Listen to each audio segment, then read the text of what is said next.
Summon Sign is brought to you by you. If you want to learn how to support our show, go to patreon.com/laststandmedia.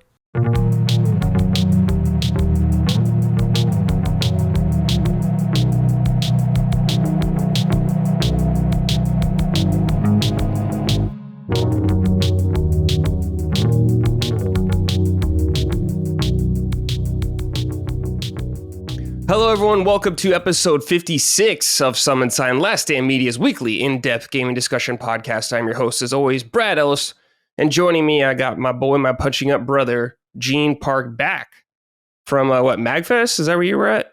Yeah, MagFest, the Music Anime Gaming Festival in Maryland. So really just right down the border from DC at beautiful Gaylord National Resort Hotel. Beautiful hotel. Really feels like it's like way different than a convention because the hotel is so nice. Yeah.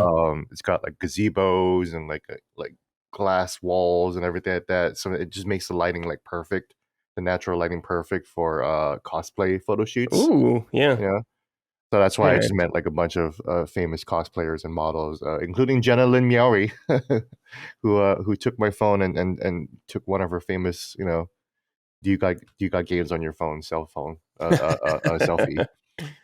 Hung out with my good buddy Wooly Versus. Oh, yeah. Over at Castle Super Beast and Nice. a fighting game professional. He'll hate that I call him that. He's very good at fighting games. He'll stomp your ass until he actually plays his best of the best, and then he'll get his ass stomped. But it was awesome seeing him commentate with Sonic Fox. Sonic Fox was at MagFest too. And Sonic Fox did a demonstration of how to play Mortal Kombat 1, including handicaps against him. And one time, Sonic Fox played blindfolded, and Willie Versus had to tap on the shoulder to say what side are they on and everything. So that's really funny. It was really cool to see that live and everything like that too. So, and then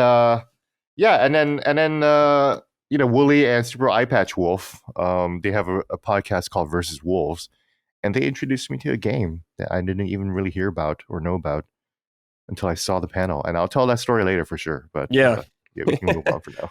Yeah, that is quite a game you're going to be talking about later.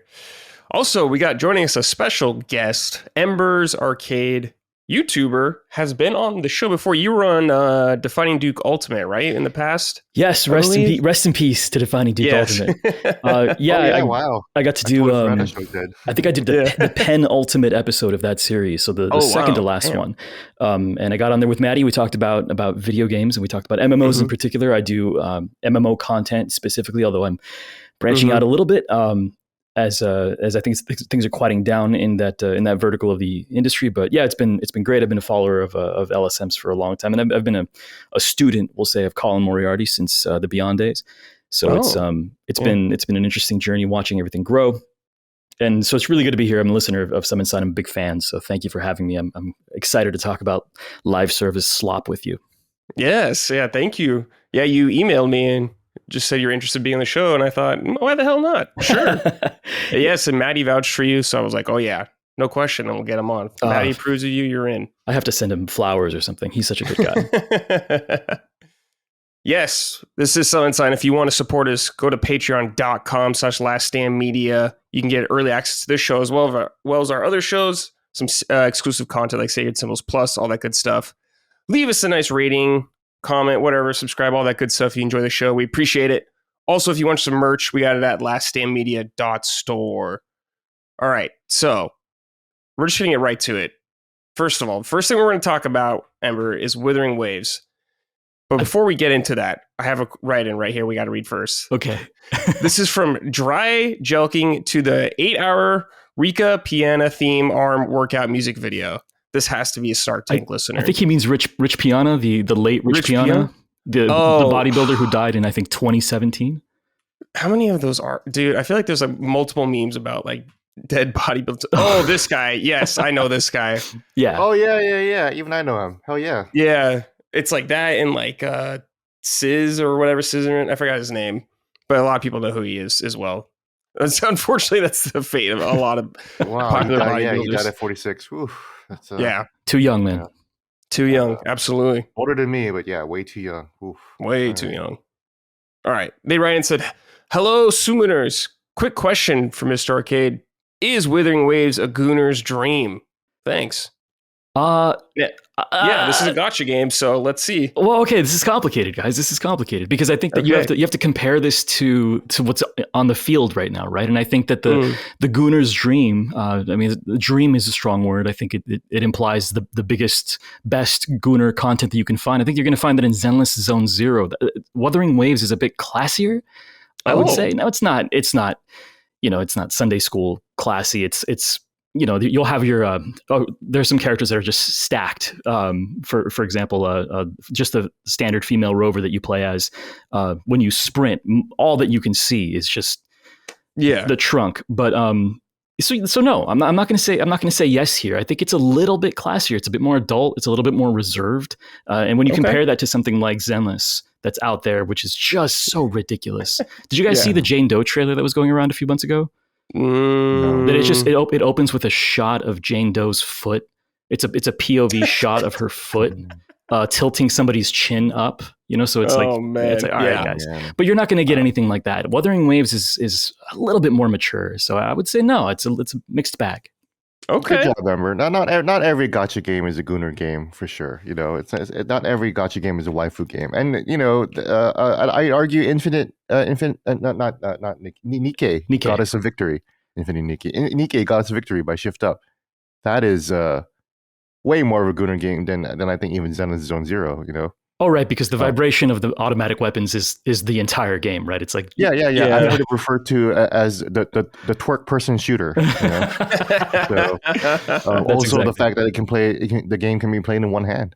So, that's true, man. It facilitates gooning for sure. I'll tell you what, you can't play Wuthering Waves with one hand, and you're not going to want to if you give it a try. But yeah, no. I don't know much at all about Wuthering Waves, but I've seen trailers and I'm like, no, the character design looks it looks like other MiHoYo games, but other than that though, it looks classier than even Genshin. I'll tell you what, there's a lot more of a male selection. Yes, and that's the thing. Guys. When you see that, there's quite a lot of girls too, right? Yeah, which is fine, right? Not a problem. And there's a good smattering of handsome boys you can get in Genshin, but. From what I can see of Wuthering Waves, it definitely seems a lot more male-centric. So I'm excited to hear more about it. Oh, yeah, I'm excited to talk about it. Yeah, so talk to me. I guess because my context is I played Genshin when it first came out, just for a little bit, just to check it out. So I have a little bit of understanding what these games are like. I guess just from a general sense, like what separates this game from Genshin? For someone that maybe who played Genshin or other gacha games is checking this game out. Oh God. Is there anything going on in this game? Yeah. And for background, I played maybe a good half year of Genshin Impact. Oh, okay. So you played a lot, or a year. I was really, really hooked onto it, at least until the second area, Mm-hmm. And then I just dropped off because I was like, I can't do dailies. I'm just not a person who does dailies for games, Yeah. And Genshin is definitely a lot of that. So yeah, I would love to hear how the gameplay is different, but also the play flow, because Genshin is a lot of dailies until you build your way up to doing the main quests, and then you do that, and that shit is very, very enthralling. I thought the main quests of the main storylines of Genshin Impact was awesome, but it takes weeks to get there and a lot of grinding. Well, it's definitely derivative of Genshin Impact, and not just on its face. When you look at the function, you have your dailies, you have your weeklies. They have a podcast. It's not a real podcast, but that's what they call their battle pass, and it's structured exactly like Genshin Impact's. It even looks like Genshin Impact's. The menu items look like Genshin Impact. You call their battle pass podcast? Yeah, it's something podcast. I forget what it's called. That's crazy. Full disclosure: I have not spent a dime on Wuthering Waves, so I don't. I haven't bought the battle pass, but it's it's something podcast. But on its face, it's very, very similar to what you've seen in Genshin Impact. But I would say that Genshin Impact is almost not a video game. It's like a series of functions playing out that you control. The combat, for example, is a lot about, and I didn't get very deep into Genshin Impact, but what it appeared to be was managing your cooldowns and using your elemental synergies to try to maximize your damage. Wuthering Waves is a fighting game. Wuthering Waves is Guilty Gear. It's Street Fighter. Okay. It's it's everything can be canceled into everything all the time. It's extremely complex if you want it to be, and there's a lot more stage time is I think the term that I've seen people say, like on Reddit, where the characters that you play are not constantly switching out to the next one to manage cooldowns. It's a 3-man team versus the 4-man team, I think that Genshin uses. And so you're seeing the character that you're playing out a lot more, and there's more that you can do because of the animation canceling that you can do. You can actually put together combos and you can really lab things out. Playing the game moment to moment is just so much more interesting than Genshin is. And I tried so hard to do something cool with Genshin. So, for example, I remember early on when I played Genshin, I pulled Diluc, who early on when I was playing, he was like a really powerful fire-based broadsword character. And I wanted to try to make a combo where I would cancel his basic attack into his elemental attack combo, which is a three-way combo, and try to do like a jump cancel out of the elemental attack into like a diving attack. I just couldn't do it. Your animation locked every time you do anything. In Wuthering Waves, you can cancel an animation in the first frame.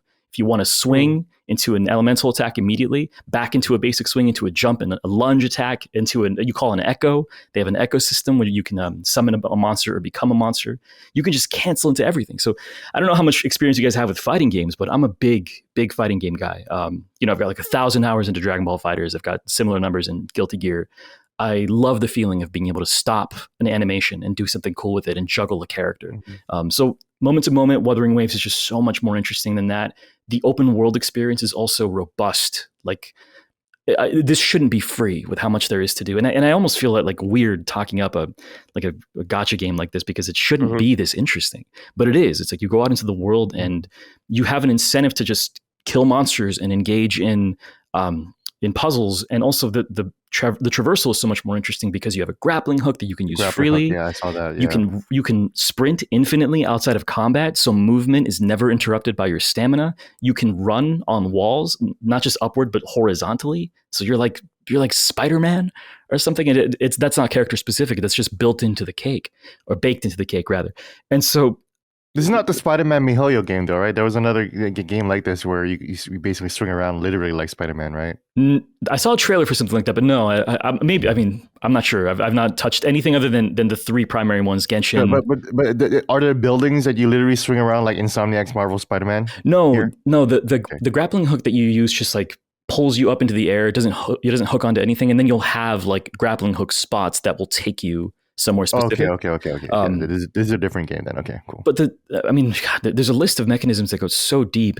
So it's just more fun and it's more robust and it's very similar in its function and its appearance. But what it's willing to do for its combat and for its gameplay, for its exploration, goes so much further than something like Genshin. And what I would say is that if somebody's listening to this and they don't care for these like derivative anime style gacha games, like I'm not interested in trying this free to play gacha slop that's trying to separate me from my money. I totally get that. I don't like gacha slop either. Wuthering Waves, I think, is a gacha game for people that don't care for it. I think it's so much more fun than you would expect it to be. And the fact that I've been able to pull tons of 5-star characters without spending a dime, it's incredibly generous. As a matter of fact, I'm starting to feel guilty about it because I'm putting like 40 or 50 hours into it at this point. I should have spent something. I should give them something for what they're offering here.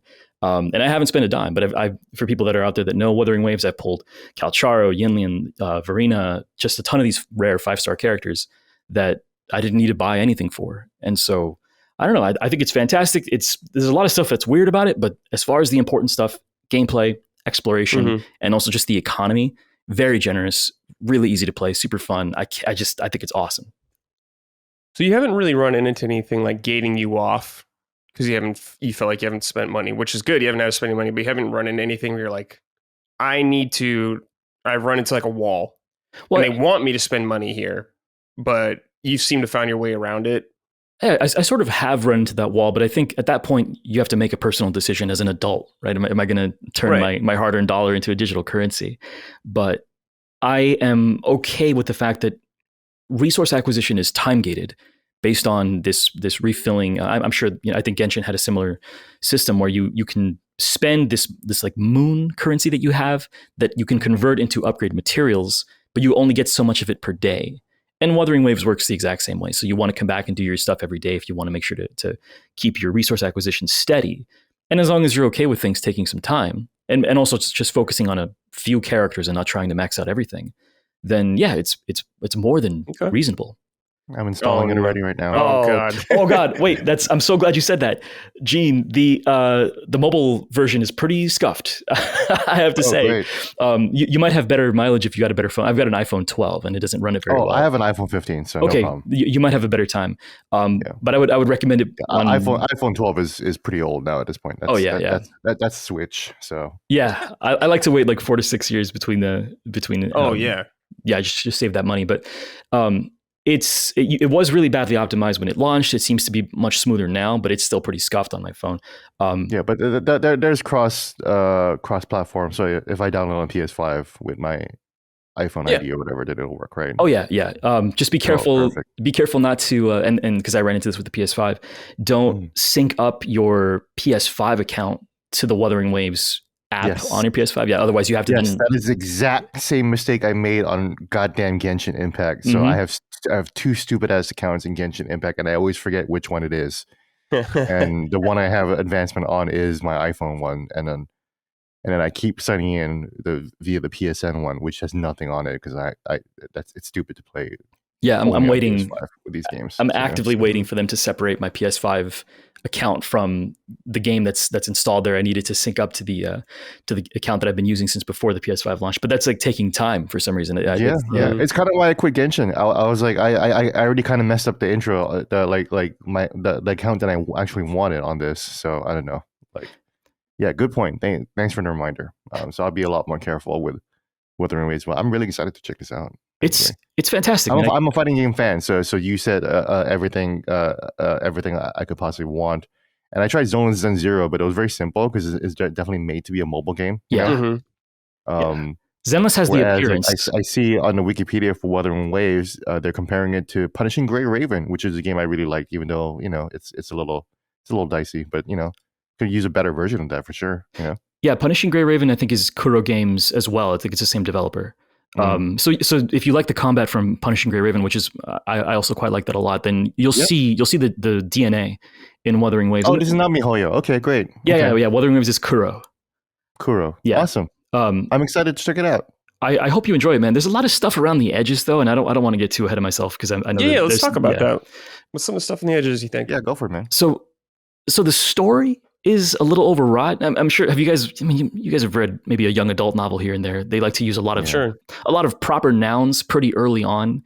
A lot of concepts that they throw at you, and they kind of expect you to catch up later on. You're in the middle of the action, and it's like, what in the world does this word mean or that word mean? And Wuthering Waves is really guilty of this. When it's like, what is a tacit discord, and what are you talking about with what is wuthering? The Final Fantasy 13 issue, which we'll talk about. Fal'Cie, absolutely. This is the problem. Yeah, I'm gonna go out on a limb here, and I'm gonna say that Wuthering Waves is worse about this. It's a shotgun blast of proper nouns, and it's not getting simpler. I'm trying to get towards the current content in the game, and it's still continuous because now we're talking about these sentinels that are like gods that are manipulating time, and the whole game is about sound waves that are corrupted in the fabric of reality that are creating these tacit discords, these monsters. I can't. That's why the battle passes are called podcasts. Yeah. Sound waves. Well, it's like they just need words too to just throw at you. It just make it all sound really complicated. So I don't really know what's going on. I'm going to be entirely honest with you.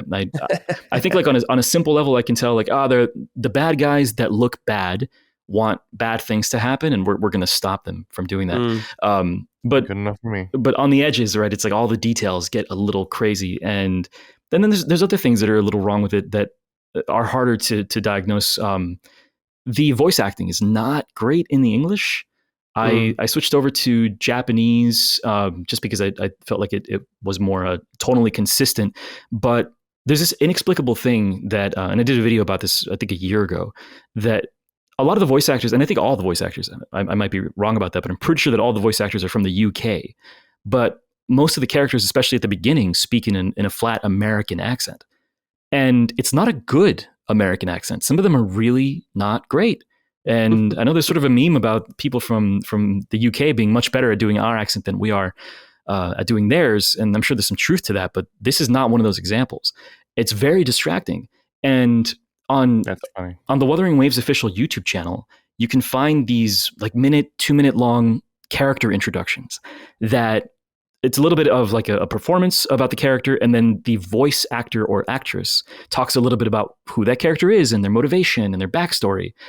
And so you'll hear this really terrible flat American accent. One character in particular, I think her name is Yingling. No, Yang Yang. Yang Yang. She's one of the starter characters that you can play as. Very just abysmal performance. And then you hear her actress speak. And then, I looked up her actress and I watched some performances of her doing British television or film. And she has a perfectly beautiful accent, like gorgeous. And if they would just let her speak naturally, then I think the tone of this would have been fine. And as you get, I think, closer to the end or the end game, the later parts of the game, more people speak in English accents. So I think that they're loosening that up, but it's very distracting up front. Just little weird things like that make the game like it's hard to follow and it doesn't sound great. So then it's like, I don't even know if I want to. I don't know if I want to follow what's happening here. I played these games in Mandarin, so it's no problem. Oh well, you're fine. Yeah, I played Chinese games in Chinese. I played I played Stellar Blade in Korean. I played Japanese games in Japanese. So. Yeah, that is based. I should probably be doing that, but check it out in Chinese. I played Genshin Impact in Chinese. Shit was real emotional, man. Like they act the hell out of those lines way more than English cast do. So yeah, there's a sort of I don't know what you'd call it. It's like an anime speak. It's not human. No one speaks that way in English. Yeah, right. And it's definitely here and worse. That's one of the things I admire so much about Xenoblade Chronicles 2 in particular on Switch, in that there are different countries in Xenoblade Chronicles 2, and each country represents a different part of Britain. So they each have like localized like British accents, but they're like United UK accents, and they're all stick within that race and culture. It's really, really interesting.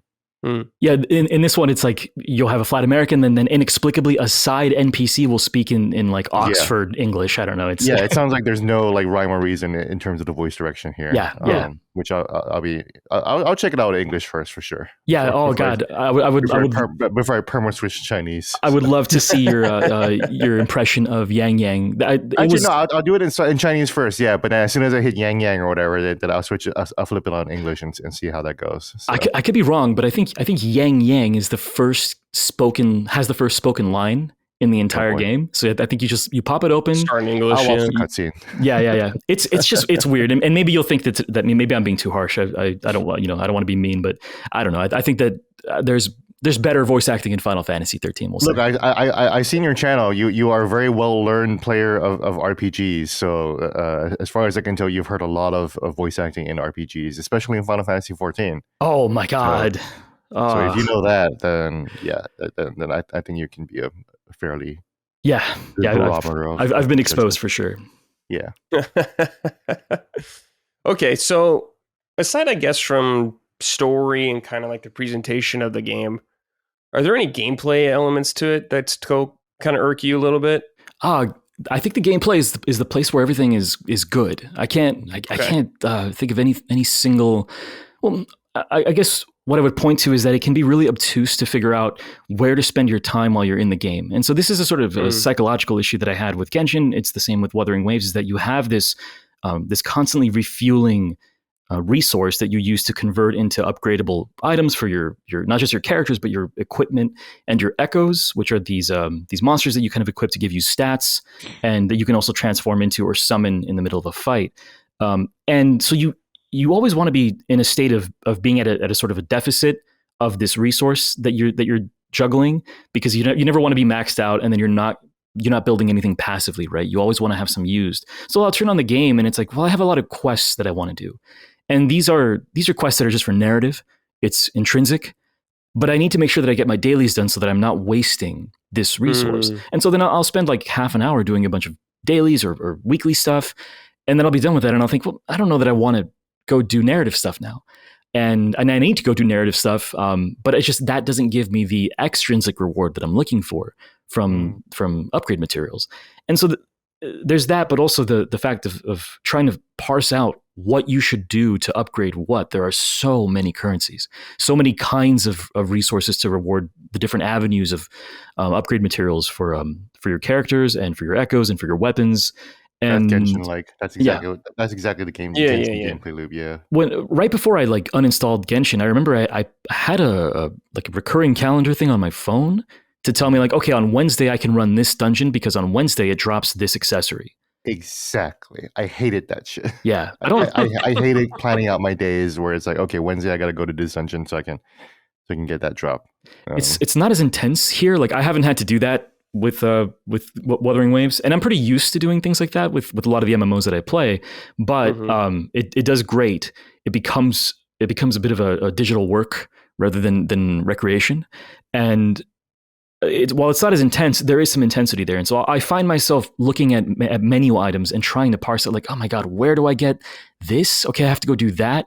Oh, but I need 60 wave plates. And so I can't do it till tomorrow because I have to wait for this to recover because it's steady. Or I could buy the wave plate recovery items, but that would require me to engage in some spending, I think. So that's how they sort of, they time gate the upgrades and the progression. So other than that, though, like if you can set it all aside, and there have been times when I've just said, fuck it. I'm not going to deal with, upgrading or being optimal or doing these weekly things, whatever. I'm just going to go do quests and I'm going to enjoy the story and the music, which is beautiful. It's really, really fantastic, like all around. And I'm going to just get an intrinsic experience out of this. And if you can shut that part of your mind off, because you're not interested in getting into an ecosystem and developing a habit, then I think what Wuthering Waves has to offer is really amazing because the gameplay is immaculate, and then it's like the stuff around the gameplay, the systems is trying to make the experience worse. And if you can just ignore that, if you're not interested, and just focus on doing some quests and exploring the world, I think it becomes really, really amazing. Do you think maybe the combat system? So this is appealing to people like us, you, me, Gene. Like I liked fighting games a lot more when I was younger, but I think what you're talking about, the combat sounds much more appealing to me. Do you think it's maybe too in depth for most casual players, I suppose, or the Genshin audience? Oh, it's definitely more in depth than Genshin, I think, categorically. Yeah. But do you think that's a turnoff for some of those people, though? Oh, definitely. I think so. Because like I said before, it's not about just kind of managing your cooldowns and getting your elemental synergies to work and then just kind of watching the animations play out. And they're pretty animations. You're a lot more involved. There's like a really intense dodging system, and you can dodge anything. And when you dodge it, everything slows down. You can counterattack out of it. It's very, very cool in that way. There's a parry system. So like a golden circle will appear. A really wide circle and a small circle. And the wider circle will shrink into the smaller circle. And if you can get an attack right when the circles overlap, you get this like intense parry, and the enemy gets staggered. So you can just kind of do a bunch of damage for free. You're thinking about intro and outro skills and passives. So when you're switching between characters, there are effects that are being built up. And then of course it's just the mechanical experience of playing the game moment to moment is much more in depth because you can cancel out of animations. You could be halfway through the animation of your elemental attack, just like your standard cooldown, and you can like dodge out of it, whatever it is. And you can like roll some of your buttons too, which is just stuff that you can't do in Genshin. For example, like I can dash forward, basic attack, and then I could do like a really instant jump into a backdash. And then in the air do a lunging attack and hit the ground, and then do that stuff does not exist. Yeah. And if it doesn't sound appealing, like labbing a combo doesn't sound appealing to you, then yeah, Wuthering Waves might be too complicated. And I think that what like Genshin players like about their game is that it's simple, and Wuthering Waves is not. Genshin has one button impacts, one button combat. So is Zolan Sun Zero too. So yeah, that's what it's mobile. They're mobile games. You got to just tap the screen. Yeah, and Wuthering Waves is. I think it's a 3-button game. I mean, you have your basic, you have your elemental attack, you have your ult, and then you have your echo button. So I guess it's a 4-button game. But yeah, so it's a little bit more complex. And I think that that might scare some people off. But that's, I think, what makes it so interesting for the rest of us that aren't into things like Genshin, because there's a real game here. There's a real game to play with a really incredible open world, beautiful music, great animation. Some of the other stuff like the narrative and the voice acting and the systems are rough, but I think the heart of it is really good. You're doing a good job in selling this game to me as well. All right, well, the check just cleared from Kuro, so I'm going to get out of here. Yeah. So, like, let's say theoretically I start playing too. It looks like Gene might start playing soon as well. What would your advice be to people just hopping into the game? I think it would be to just focus on the main story quest. but don't be afraid to explore and go out and do side stuff. There's so many opportunities for exploration, and it's all organized in a really neat way. So I don't know how much you guys like this in games, but I really love a good list. I love when I see a percentage when I'm filling out. And so they have all these zones that have a exploration percentage that kind of invites you to go out into the world. And so some sessions, while I was just leveling through the main story quest, I wouldn't do the main story. I would just log in and be like, I'm going to go that way, and I'm going to see what happens over there. And because it's fun to just move through the world with the infinite sprinting, with the grappling hook, with the you obviously have a glide button. You can run up and along. Of course, there's a glide button. Oh yeah. Everything has to. Just moving through the world is fun. There's a lot of stuff to find. The stuff that you find improves your account and progresses your completion level. And so there's also this feeling of like like finishing Wuthering Waves is something that seems feasible, because I see how much I need to do to complete all the exploration of all the areas. And so there's a part of me in my brain that thinks, maybe I won't play this game forever. Maybe I'll play this game until I reach a satisfying point of completion. And knowing that I can put it down at any point because I have these lists that I can fill out, and once they're done, I'm satisfied. That's actually really nice too, because I'm liberated from being part of this ecosystem. So yeah, I would say don't think too hard about it. Just play it like you would play any other open world video game. And I think that you'd get the most out of it. Is it like when the main quest will give you some good shit though? So that's why you should probably do the main quest, or I think a lot of this, a lot of games do that where it's like The Witcher, where it's like, oh, you should do the main quest so you can get this and this and this before you start the game. I think a lot of the best stuff that I got was from like events on the side. They have a lot of permanent events that's all I need to hear. Yeah. Cool. And then also you can also unlock a lot of characters on the side. And so you'll unlock some of the basic characters by, I think, doing the main story quest, but they'll have events where like, hey, go do this little quest line on the side and you'll get this guy. And now you have another character to add to your cast. And if you like him, then you can start investing into leveling him up. But honestly, the best stuff that I've done in that game has been on the side and not in that primary track. And sometimes just looking in a direction, and it's that Skyrim thing. Like, you see that mountain, you can go climb that mountain. It's like, well, yeah, it's that's what's going on here. And sometimes I'll just go and unlock a bunch of stuff along the way and have a really satisfying feeling as I see that exploration percentage kind of get a little higher. It's like, oh, I'm almost done with this. And then I can move on to something else.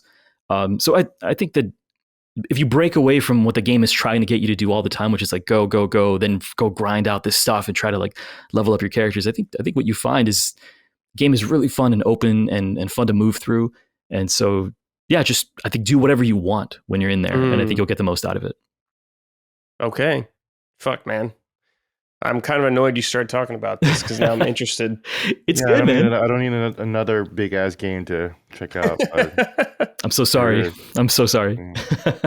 Oh, man. Cool, I'm interested.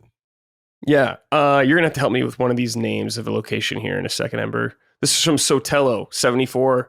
Hello, Summoners. As someone who tried Wuthering Waves at its initial launch in 1.0 and found it just okay, with its bad optimization, forgettable story, but great ideas, I am thoroughly impressed with its 2.0 launch. The new map, Rena, what is this? I think it's Rena Skeeta. I could be totally wrong though. I haven't gotten there yet.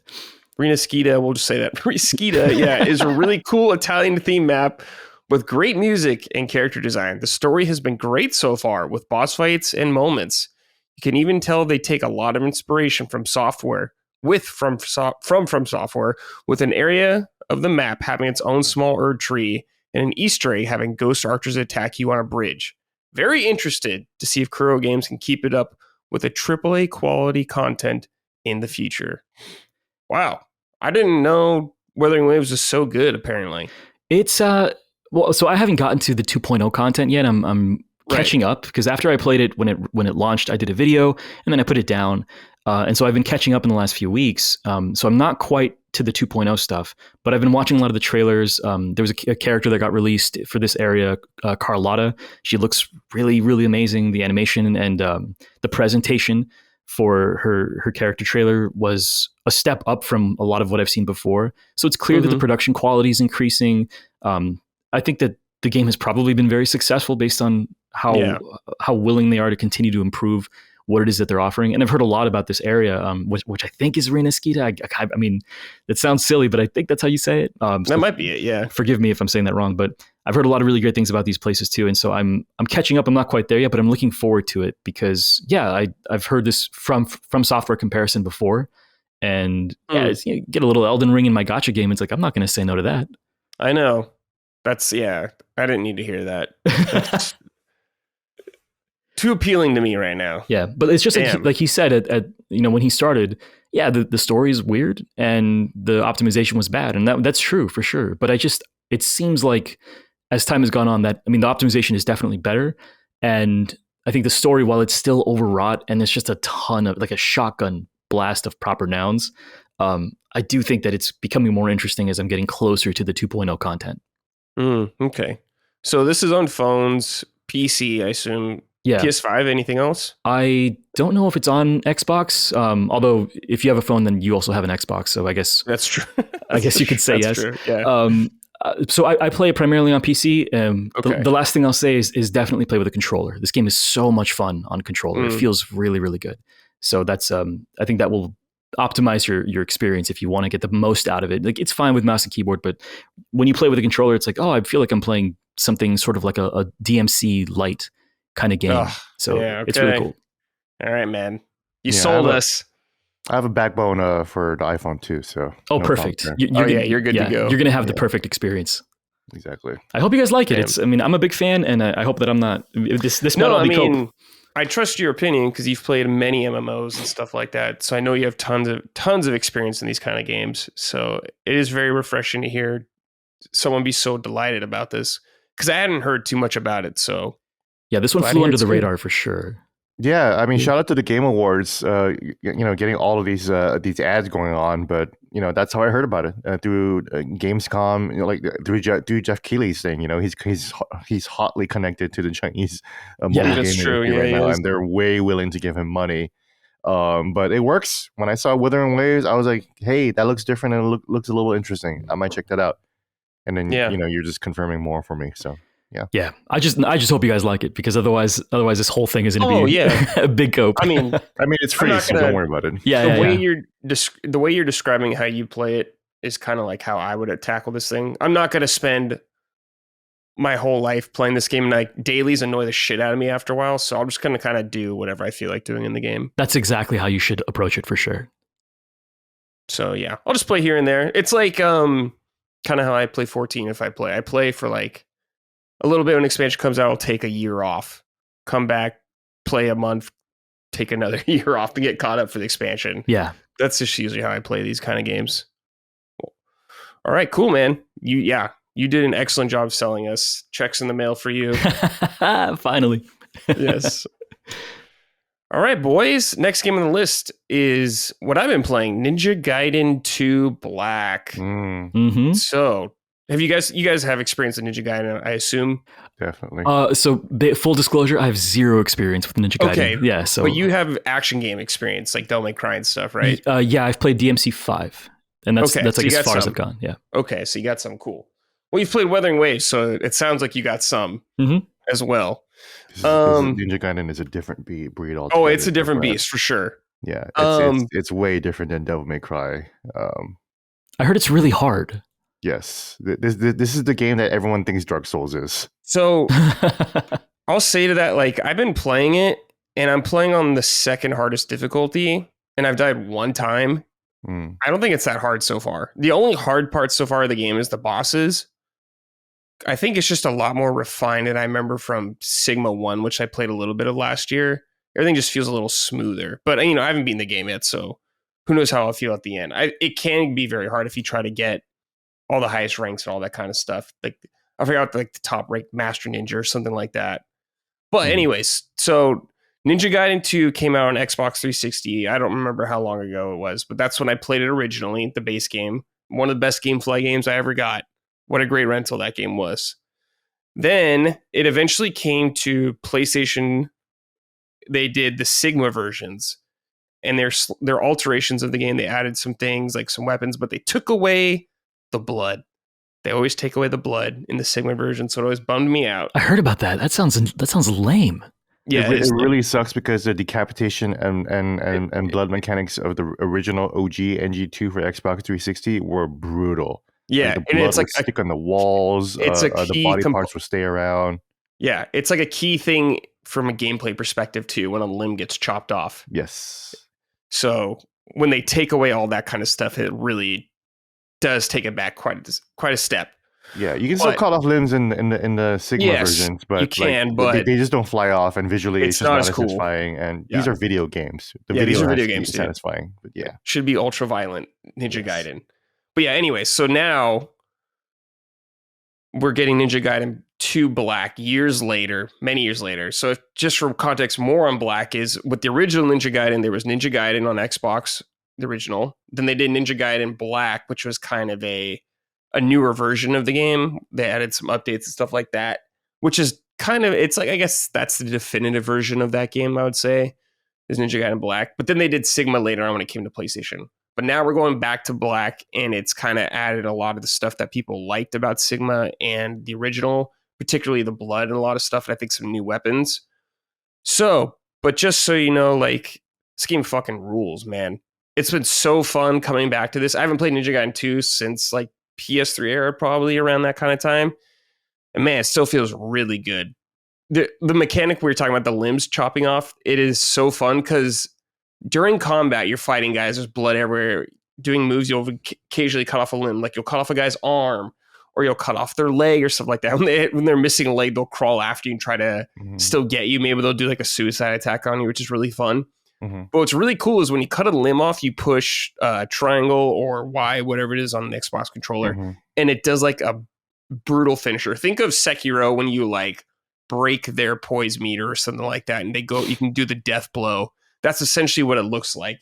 So you're doing this in Ninja Gaiden, and it's just fucking awesome. Sekiro is probably a fairly good close comparison, I think. Yeah, Sekiro, like when I saw that in Sekiro, it reminded me of Ninja Gaiden 2. Yep. It's like a little more, it's like a more like important factor, I would say, in Sekiro. Like it's such a huge part of wearing down their meter. But in Ninja Gaiden, everything is so fast and it flows really nicely. There's like no breaks. That's one thing about this game. It's crazy how much the flow works really well. You have so much you could do in like, Gene, I don't know if you remember, you know, like you hold down the charge button, Gene, unleash like a crazy attack, but it's like, Yep, you suck in all the souls and you power up your meter. If you do it with the souls, it goes faster, so you can like start doing them way more in combat. This game has you use your ultimate like maybe once a fight probably too. So, yeah, and you got your ninjutsus you can do like that, and your magics. There's like a fire one. And the great thing is that it's like a fighting game where like if you press the triangle or if you're holding the button like up in the air, like that will count as you land. So as soon as you land, you can just pop it and just go. Yeah. You know? Oh, that's perfect. I love that. Yep. Yeah, there's like combos like launching a guy into the air, like Devil May Cry kind of things. Everyone knows the move I'm talking about. I can't remember what its exact name is. Izuma drop. Izuma drop. Like that, and then they flip them upside down, spin them on their head, and their head hits the ground, that explodes. It looks so good, man. A lot of the weapons are awesome too. Like, of course, you start with the Dragon Blade, classic katana. The flying swallow move is still OP as hell. If you guys know, the jump in the triangle attack. Still flying swallow, to explain, is like the dive kick with a sword, basically. Yeah, pretty much. And it's and like as you upgrade your weapons, you can do like twice in a row or something like that. It's crazy. Oh, yeah, that's right. Yeah, you just fly up in the air, like literally flying, like so good. It's cool. I played Ninja Gaiden 2 like maybe like a year and a half ago. So. Oh, did you? Nice. Yeah. Hell yeah. So it's still kind of fresh in your mind. That's good. So yeah, that's why the game flow is like really, really fresh in my mind. I actually played the whole trilogy recently. Oh, really? The whole trilogy? I haven't played 3, or I've played a little. I never finished 3. 3 original sucked, right? But 3 Razor's Edge is way better. I need to play it's Razor's much Edge. Closer to 2 in quality. Some of the levels like suck, but otherwise, the combat itself is much closer to 2 Black or 2 Sigma for sure. So am I imagining this correctly? Like each stage is going to be sort of a lot of enemies, and then you build up to a boss, and that's sort of like that's the interaction. Yeah, you go through stages, some platforming kind of stuff like wall running. You maybe jump up a couple walls like back and forth. Think like Mario 64, how you would do that like off the walls. You do that a lot in the game. I like that. I didn't know that you could do that in that game. But yeah, it's like a pretty straightforward thing. There's like, of course, some like secrets to find, like power-ups. maybe like you can find some power-ups to increase your ninjutsu power or increase your max health. And there's a shop every now and then you can come across to upgrade your weapons if you want. There's usually, I think, 3 tiers per weapon. And what's cool is when you upgrade their weapons a little bit, they change in appearance, I believe, and some of their function. Yeah. Like one of my favorite weapons in the game, Gene, is the claws and like the feet claw blades on them, dude. Oh my god, dude! The finishers that you do with your feet. Oh yeah. man. I love those weapons, and like when you upgrade it, the blades just get more insane on the weapons. It's so cool, dude. I love all that shit. Oh man, dude, I have it downloaded on a PC. I haven't gotten to it yet, but I'm really excited because the Unreal Engine upgrades look really nice. Yeah, it looks really good. I'm playing on a PS5 Pro, so it has 120 frames you could do on it, which I've been playing the whole time, and it's very nice. Especially for like a fast action game like where that. You want all the frames as possible, for sure. Like I'm totally okay with 30 frames for most games, but this is a game where you definitely for action games, fighting games, racing games, you want 60 and stuff like that at least. All right, this sounds like a PS5 angle for me rather than a PC angle. Sure, yeah. I mean, the PC version I haven't played, so I'm sure it's fine. But yeah, I'm just playing on PS5 right now. But it is a awesome game. I think you would probably like it, Ember, because you can kind of hop into this game. Like the story is like whatever. Mm-hmm. Some guys come and steal something. Got to get it back. That's the story. Bad guys do bad things, bad guys do bad things. It's very simple. So you wouldn't feel left out at all. Like you're missing on it's not Kingdom Hearts or some shit where you're gonna have no idea what's going on. Oh yeah. Oh, you're talking about story? Yeah, dude. Don't worry about the story of Ninja Gaiden. The story is not the point. No, we don't need to know. He's angry and he took something. The CIA is helping you for some reason, but that's always been the case ever since the NES games. Like everyone's like, oh my god, the CIA. Yeah. Right, but how does Ryu Hayabusa feel about what's happening? You know, Ryu's just kind of like, fuck this shit. I'm getting this back. I'm killing everyone. Ryu is an awesome protagonist. He does not talk when he doesn't need to talk. I'd be very happy to have a game, especially after, and we'll talk about 13 later, but especially after something so melodramatic as 13, to just have hey, we're just gonna play a video game. Let's just play a video game. This is a video ass game for sure. I love that, and it knows it. It just goes all in on that kind of stuff. Later on, one of my favorite locales, Gene, you'll probably remember this, is like the flooded city or like the canal city. It looks like Venice, almost like a mix of Venice with Anor Londo. There's like a giant like Anor Londo castle in it, and it's ruled by werewolves right now, and they're just killing everybody, and it's so awesome. Just chopping all these dudes as a ninja killing werewolves. It's like a 10-year-old's fantasy, and I really enjoy it. Of course, while there's blood and guts going everywhere, it's really good shit. It's like a 1980s run in the water too, which you could do in part 1 too. Ninja Gaiden 1. Ninja Gaiden 1 is way harder than the rest of the trilogy, actually. Yeah, Ninja Gaiden 1's pretty hard. Ninja Gaiden 1 is actually the hardest one, and part of it is because of the level design and camera design and camera work for that one too. But I think the bosses were just generally harder too. Like ninjas killing werewolves sounds to me like a 1980s B movie, low budget. Like that sounds fantastic. Yeah, sounds it's great. awesome. And like towards the end, the enemy count gets so high that it starts to resemble a Dynasty Warriors game. I was going to ask that because it sounds, from what you're describing, it sounds like a Muso almost. That you're just kind of ripping through crowds. Not quite. It is a lot more similar to Devil May Cry, where you'll have like set like, okay, here are four werewolves that you have to fight, and then you move on to the next one, right? So it's very much like still structured like that, like a Devil May Cry game. But then eventually the game will break structure, and then we'll throw you into a big field or like a really, really interesting set piece. And I don't want to spoil those set pieces for folks, but really, really interesting, like massive levels where they're just throwing like a ton of enemies at you.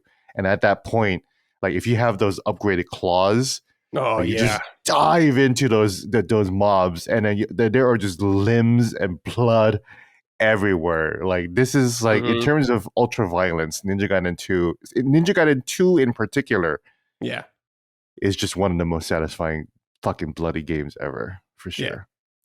And there's so much weapon variety. There's like I think you get a new weapon literally in every level. So I have like 5 or 6 right now, and I still have a ways to go with the game. I have like a giant greatsword, which is really fun to swing around. Of course, it's slow, but when you hit someone, you feel the power and all that kind of stuff. Dual katanas. There's a staff you have early on, like a bow staff. It's really fun. And you get a bow and arrow like that. Of course, you can throw ninja stars, kind of like how Dante's guns work, just to keep a combo going or something like that. Oh, right. Yeah, it's all really, really good. Oh, there's also multiple playable characters. There's like, I don't remember how many there are in this game. There might be four characters total. I think there's Ryu and 3 other girls. I've played as one of them right now, but I can't remember all of them. So it's been a little. Ayame, I think that's one of their names. Ayame from the who's also from the Dead or Alive series. She uses knives, and then there's the one that uses the bow staff, and then there's the CIA lady, one, right? Yeah. So there's all that. I forget what weapon she uses. Multiple playable characters and stuff like that. I haven't gotten to all of them as I'm going through the game right now, but there's a lot of content in there. If you like those kind of games of feeling yourself improving, getting better. It's like a single player fighting game kind of thing like that. Working towards a goal, getting higher scores. Very arcadey in that sense, which I always think are a lot of fun. So far, the boss fights are okay.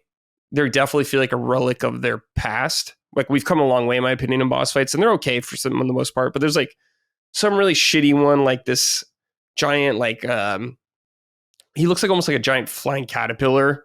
And he has like electricity going on. Genie might remember it, like underground in the subway. Yeah. Shit. And you just like sit there and shoot him with the bow. It's like, okay, this kind of sucks. Yeah. But the enemies themselves. Ninja Gaiden games have a problem with like long distance fights because they want you to use a bow and stuff like that. Yeah. And those fights are really difficult and are kind of a pace killer in terms of like, the combat. It's not using the best of the systems, right?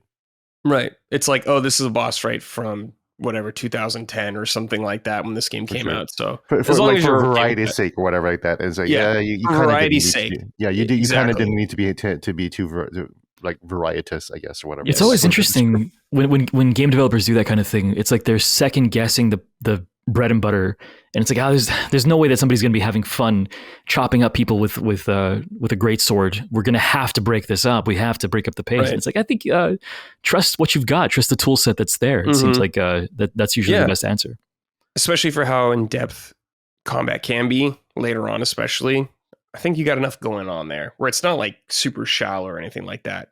To me, yet. I mean, maybe when I finish the game and play it more, but right now, I'm having a ton of fun in every fight. It sounds like it'd be a great palate cleanser for me with what I've been playing lately. Yeah. I think you will enjoy it. If you liked Devil May Cry 5, I think you'll have a good time. I loved Devil May Cry 5, so yeah. Yeah, you'll have a good time, man. Really good time.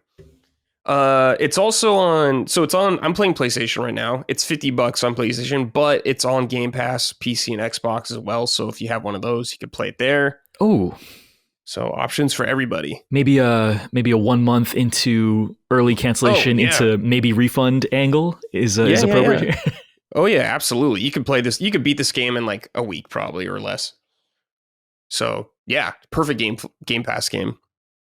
All right, let's see here. This is from the Snack Squatch. Hey guys, Brad, to someone who has never played a Ninja Gaiden game, is this remaster a good starting point? I tried getting into both Neo games and Rise of the Ronin, but they just didn't click for me. Is it worth the price point, or would you recommend waiting on a sale? Thanks for all you do. Well, this game plays quite different from those games. There is some elements like speed. Neo and Rise of the Ronin are more aligned with Soul's kind of DNA, even though they're not the exact same.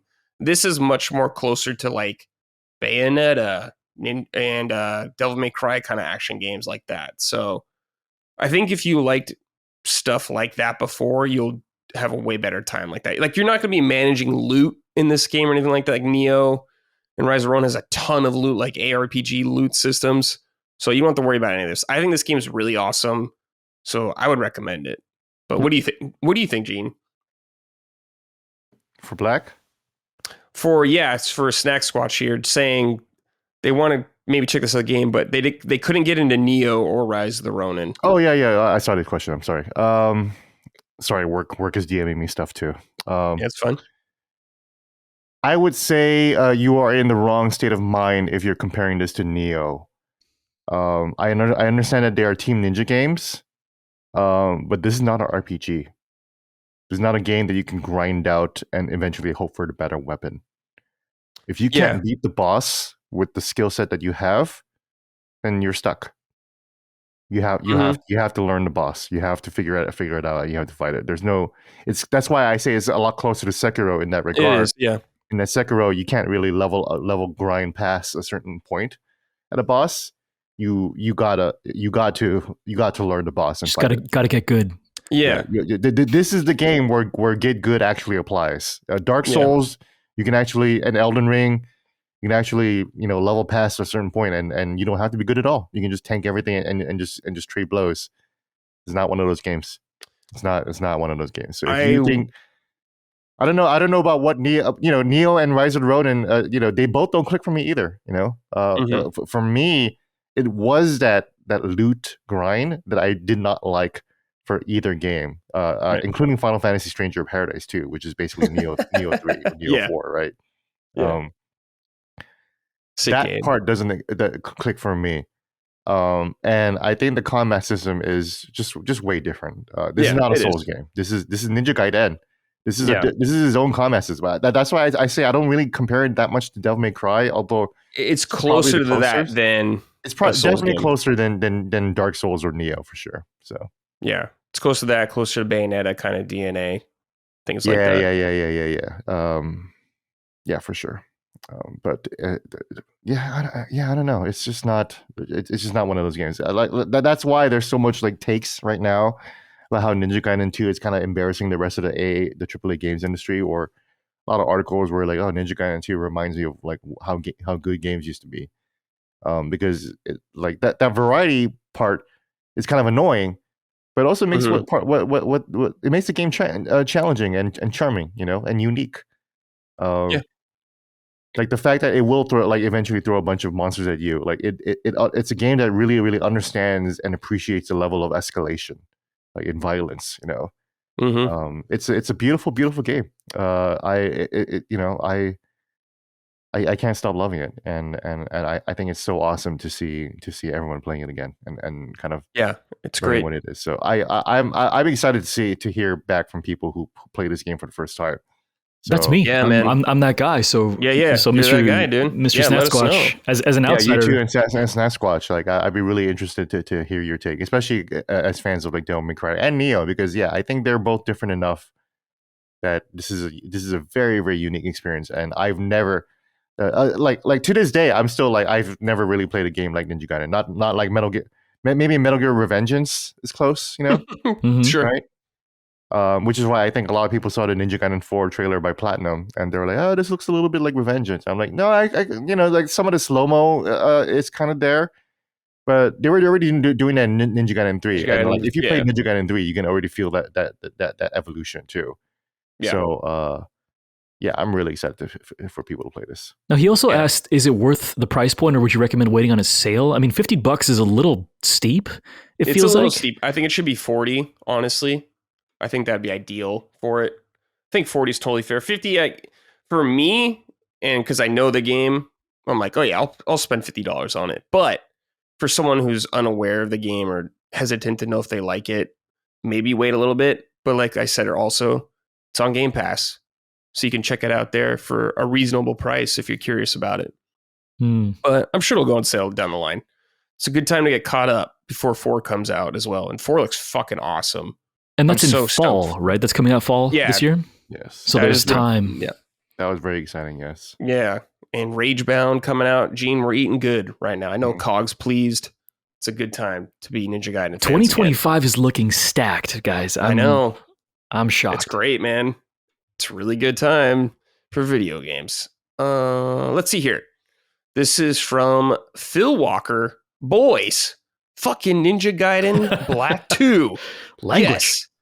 It's based on the inferior Sigma version of the game, but let's just ignore that and enjoy the moment. It's so good to see the series back and in great form. Been having a blast playing this since its shadow dropped on Thursday. After ODing on Soul-style action games for well over a decade, it's been a breath of fresh air to go back to a simple hack and slasher. Can't wait for Ragebound and 4 later this year. The motherfucking Hayabusas are back. And finally, let's not forget to give respect to the original Rockstar gangster of action video games, Tobunobu Itagaki. Yes, he's What was his last game? Devil's Third, was that it, Gene? I think so. Yeah, I'm not sure. I haven't really followed his. The Wii U exclusive. Yes. Devil's Third. I never played that. Yeah. It has been. There has been a lot of this Souls DNA in the gaming industry, and it does feel like I'm getting to a point where it's like if it's not coming from software, I don't know that I want anymore. Right? Yeah, I'm tired of it. Although the Liza P devs have earned my trust too, but that's I think it just depends if it's like really good or not. That's an exception, right? Because you have things that don't quite. I mean, Lords of the Fallen and the Surge. Mm-hmm. You've got a lot of these things that I just it's like good enough, but that's not what I'm looking for. And when you give me so much of it, it's like I don't know, man. You're right. Like I played the Surge and I really liked it, and I really liked the kill fatality mechanic of it, and it felt really good. And I liked that it was sci-fi and like about like mechs and cyborgs. But I when I finished it, or I never finished it because I just got kind of bored. I was like, I don't know if I like. Souls combat isn't just a combat. Like it's actually the mechanics and the world and the storytelling and the world and the level design that makes it. Like the Surge doesn't have like Souls level design, so it's just not as interesting. You know, you're right. No, right? Yeah. No, I totally get you. Someone who's played many Souls likes, I 100% understand that. No one does it better than From Software. All right, but yeah, if we see more action games like this, I'm all for it because I like those a lot as well. Okay, this is from Sourdough Norsk. Bradley, motherfucking Ellis, Big Dick Brad playing Ninja Gaiden 2. That's awesome. I hope you beat it and can't wait to hear your thoughts.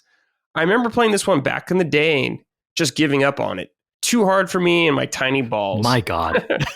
Are you more excited for 4 or Ragebound? Personally, Ragebound is more appealing to me. Gene and Ember, I hope you're doing well also. Oh, thank you. Am I more excited for 4 or Ragebound? I think I'm more excited for 4, but I'm very excited for Ragebound because I grew up with Ninja Gaiden 1 and 2 on NES. I have those still. So I spent a lot of time and fuck, those games are hard as shit as well. In really annoying ways they're hard. But just seeing like 3D action games and big budget 3D action games coming back in some way, can't help but love that kind of thing. Gene, how are you feeling about that? Are you more excited for 4, I'm assuming, out of the 2D, 3D space? Yeah, totally. I don't know. Yeah. I guess I'm more excited for 4 because I never thought that style of play would return. I thought 3 might have killed the series, right? And so yeah, it was a very, very pleasant surprise to hear that we're returning to that level of intensity of gameplay. You know, obviously Ragebound looks amazing. Yeah. But I do really love the 3D trilogy.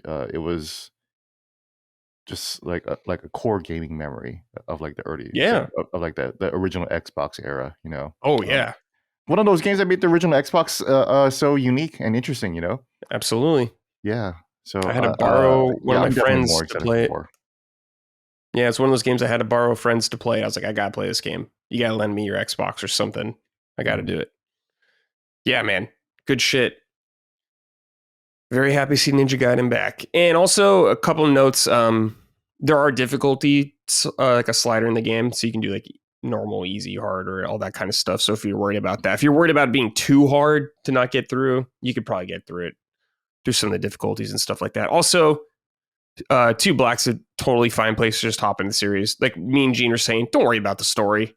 It's fine. There's nothing really there that's the story is actually kind of stupid. So yeah, it's unabashedly stupid. Like you're not there not for give it. A fuck about anything. It's not trying to be serious. The problem with Ninja Gaiden 3 was that it actually did try to be serious, and try to compel, they try to do acting and compelling like storylines, and it's like this is not it, guys. Like you're not good at this, and we don't care. But Ninja Gaiden 1 and 2 in particular, they're like, we know we don't give a fuck. Just chop up some werewolves in Venice, you know? Yeah. It's good shit. Yeah. All right. Gene, Dokapon Kingdom. Oh, I'm psyched to hear about this. Oh, we're here already. Yes, sir. Oh boy, Embers, have you heard this game before? So you've mentioned that you know Wooly, and I'm sure maybe you know Pat. I've been a follower of the best friends since like the very first video hit Machinima back when I was a little me too, back in little the day, wee lad. So I hear about Dokapon Kingdom all the time on Castle Super Beast, and it sounds hilarious. Yeah. So to catch people up on what Dokapon Kingdom is, it is originally a PlayStation 2 game, but re-released. Well, it's actually a Super Famicom game, and it was remade on in 3D and PS2, and then released on the Wii. And then now there is a Switch port and Dokapon Kingdom Connect, and that version of that is also on Steam. So widely available on all modern platforms, most modern platforms, not PlayStation. And it should it should get on PS4 and PS5 to help, percolate this this incredible game. But to explain at a base level, a lot of people describe it as Mario Party, but with more intentional aggressiveness and antagonism against you from the CPU and to other players. Whereas in Mario Party, like you play fun little mini games, right? And sometimes you win the mini games, and sometimes you can like ruin other people's chances in mini games, right? Instead of mini games, it's a JRPG turn-based battle system, where you can where you level up. You can create builds with different stats. You upgrade your attack, defense, like speed, magic, all that good stuff. You have to buy gear and equipment. The ultimate goal of the game is to have the most money by the end of the time limit of your play. Okay. The map itself is massive because it is the entirety of the planet Earth. Oh wow! Really? It recreates all of Earth. I think you start in kind of like Asia-ish or whatever, and then you start going around the map, and you're like, wait, this looks like Africa, and you zoom the map out, and you're like, oh shit, I'm in Egypt, and then you see like North America on the side and South America on the side, and like Europe and everything like that. The map is massive. There's dungeons indoors and out of it. Each space you land on has a chance for a random battle with a monster. When you start the battle, you can either choose to go first or defend. And then even if you're the aggressor and you can attack, the other enemy enemy or you, if you're the defender, has a lot of counterattack options, where even if you think you're gonna land the attack, you could just die. There is so much RNG in this game.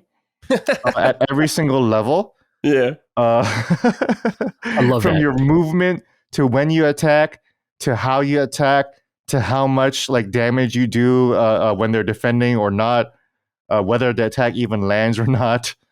You can cast spells across the board, so you can just like cast meteor on someone across the board and just kill them. Oh my god! The crazy thing though is that you don't actually there's no actual game over in the game until you actually finish the game. So when you die, you're not done from the game. You just lose 2 turns. But those are two precious turns you could be using to earn money. And what you do is you go around to different towns and different like cities, and you free them of high level monsters, and you fight these high level monsters. And when you defeat them.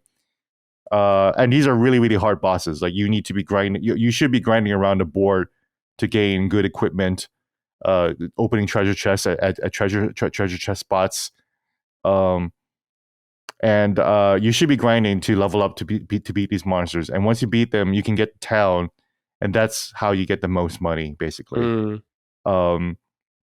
But there are mechanics where, like if someone has 2 towns, it seems like they already have $3 million compared to the other players will have like $1,000 or whatever, and then like each round will end with like a graph, like a completely demoralizing graph where like the CPU is fucking crazy. Like this like it really, really seems to favor the CPU. So like your first round, like the CPU will have like $3 million. Like it'll be way up top in the graph, and you'll be like way at the bottom.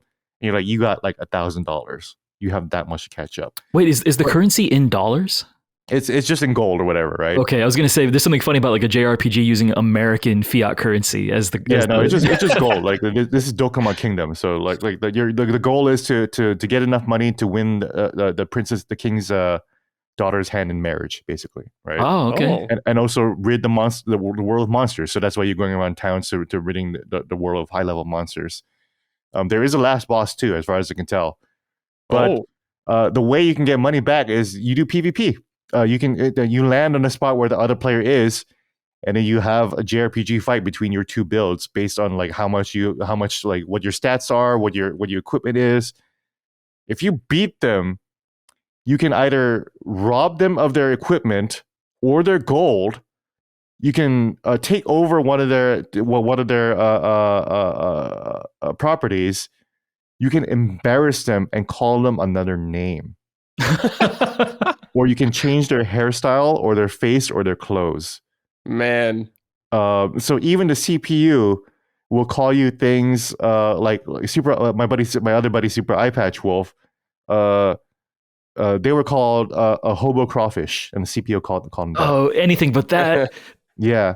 And then when so I was at MagFest, and this is how I first heard about it. So Wooly and iPatch have a podcast called Versus Wolves, and Wooly recommended Dokapon Kingdom as like an attack. Like you have to play the story mode with the CPU at the worst difficulty level. And then John played it. iPatch played it, and there was this whole a CPU character called Kathy that just dominated the entire game, like from day one of the game all the way to the end, like weeks later. And then they had a panel at MagFest called the Dokapon Incident, where Wooly and iPatch finally played against each other, and the CPU Kathy.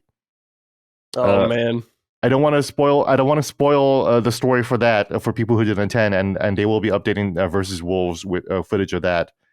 But it was intense. I could not believe what I was seeing. I was live in the audience, and I just simply could not believe what I was seeing. Everybody in the audience was explaining the game's mechanics to me, and when I saw, like, you can be a thief class, and when you pass by a character like on the board, you can just steal their shit randomly. You can steal a key item from them, so you can stop them from finishing quests, and you can sell that item for money. And also, again, like you can rename them. So like Wooly died, and the CPU renamed him No Skills. Oh man! So the CPU is has a bank of like fucked up insults to call you different things. Hobo crawfish. What the fuck is that? What else? The game has massive catch-up mechanics. So if one person is losing really, really bad, they can go to a dark sacrificial point, and they can become Satan. They can sacrifice all of their items and gold and properties and everything they've ever learned, including their experience, to become a massively overpowered character that can stop progress for other players, basically move anywhere in the map. You can target, you can cast spells and just destroy them altogether. Wait, so is that like I fucked up, this run is screwed, I have no chance of winning, I'm just going to make your life terrible now? Yes, you can do that. I love that. But it's also a catch-up mechanic too. You can eventually catch up with that too. So it's like a desperation move in a fighting game, kind of, right? Or like a fatal blow type of thing, right? In Mortal Kombat opponents, whatever. And so these games go on for weeks? Is that what I'm understanding? Weeks in game, but yeah, I mean the story mode. The story mode itself is like about 80 hours. So. Oh wow. Yeah, it's a huge. You're like I said, you're literally going around planet Earth. Yeah, and you're colonizing all the planet. So like people compare it to Mario Party, but it's actually more like Monopoly. You're just getting real estate. Okay. Instead of like, whatever you do in Monopoly. I haven't played Monopoly in ages, so I have no idea how you take real estate from other people. You do JRPG fights. So it's JRPG fights, and it's cooperative but competitive, and there's a lot of it's cooperative. Yes, you can team up against a player that is doing too good. It's like Monopoly Dragon Quest.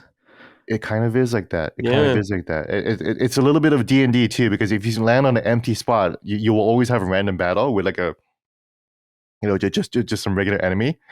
Those regular enemies can still kill you too, based on your luck. But usually, if you're overpowered, if you have high defense, and then you'll be safe and you can just tank hits, right?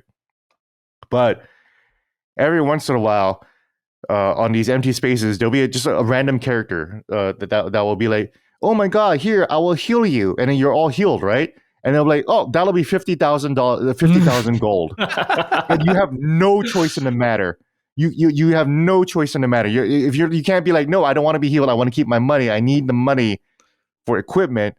No, the game will just fuck you up like that and be like, "No, you're healed now, but maybe That's you didn't even funny. need that heal, but you're done now." Dude, I love sometimes this. you'll run into a fairy that will be a devil or like a nice fairy. It really doesn't matter. I'm still learning the mechanics of the game, but I did want to talk about it and promote it because this looks fucking awesome. It's pretty awesome. I think it'll make for good content. It's something that I feel like you and Dustin and like the boys will play too.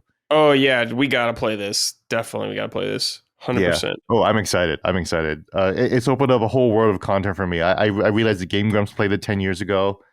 And some guys called the Runaway Guys played it, and that kind of like got things going, and that inspired Wooly to play it.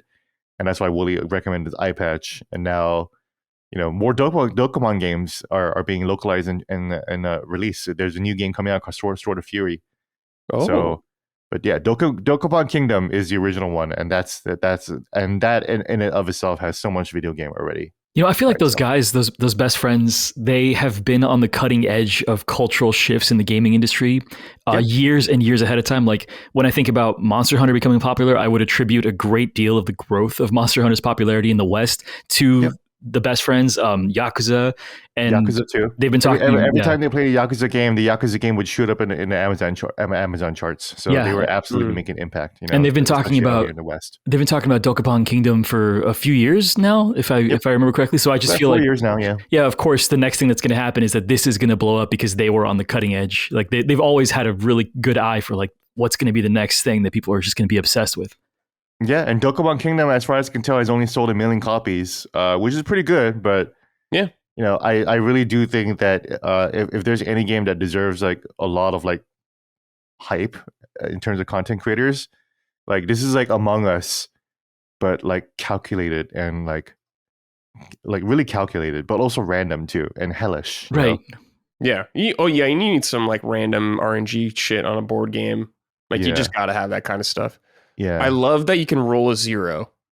That's very awesome. Yes, you can rolling 1 or 6 for spaces is fine. Like it just randomly just puts you whatever, right? And you really like that's part of the strategy about how you move around the board and you're collecting gear and items and equipment and towns.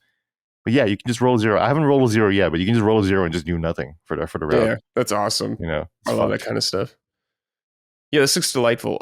Gene, do you know how long usually a round lasts? Just a couple minutes, No. I mean like the whole game.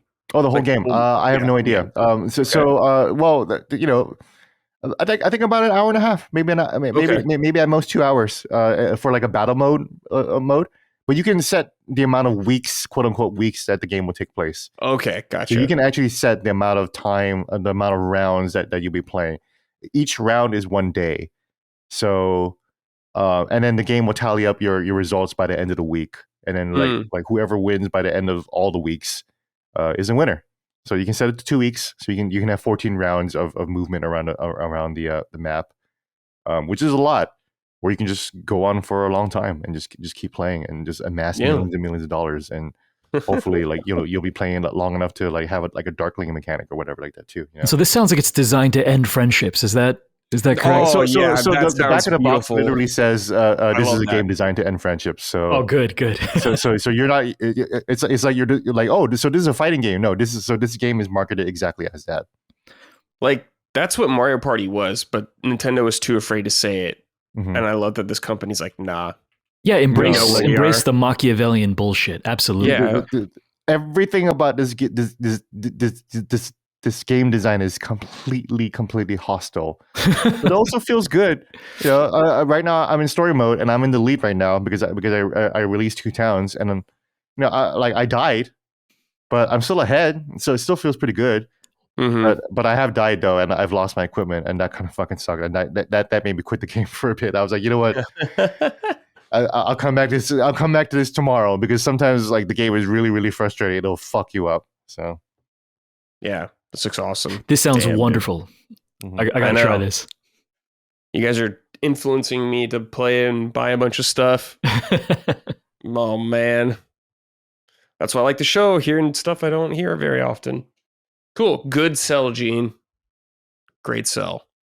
Yep, Dokapon Kingdom. Go check it out. It's on Steam. I'm playing it on Steam right now, but I also bought it on physical on a Switch just to have it, because this is Switch a unique collector. ass game. Yes, sir. And you know, in case people don't know, the graphics are mega cute. Chibi characters, chibi JRPG characters. Goofy dialogue.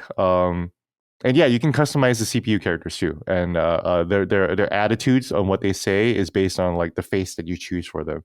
Oh, really? That's cool. Yeah.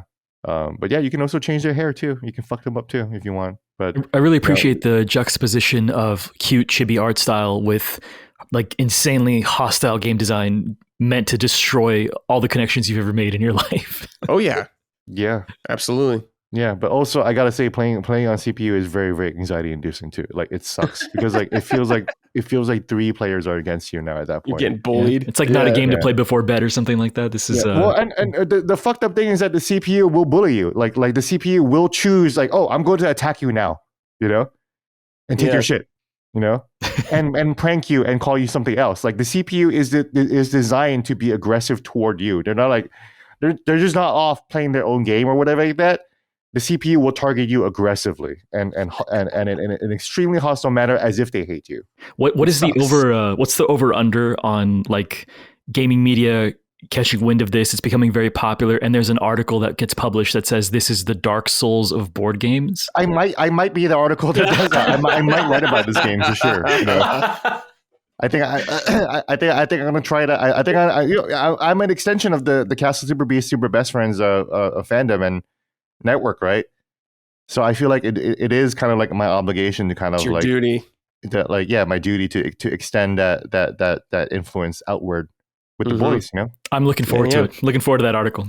Yeah, but exactly. You're right. Like it might be something like that where like this board game, this underrated board game, like will kill your friendships. You know, like there's no better headline. It's just simple. Yeah, I love that shit. That sounds delightful to me. Good stuff. Okay, boys, it's time for Sort It Out.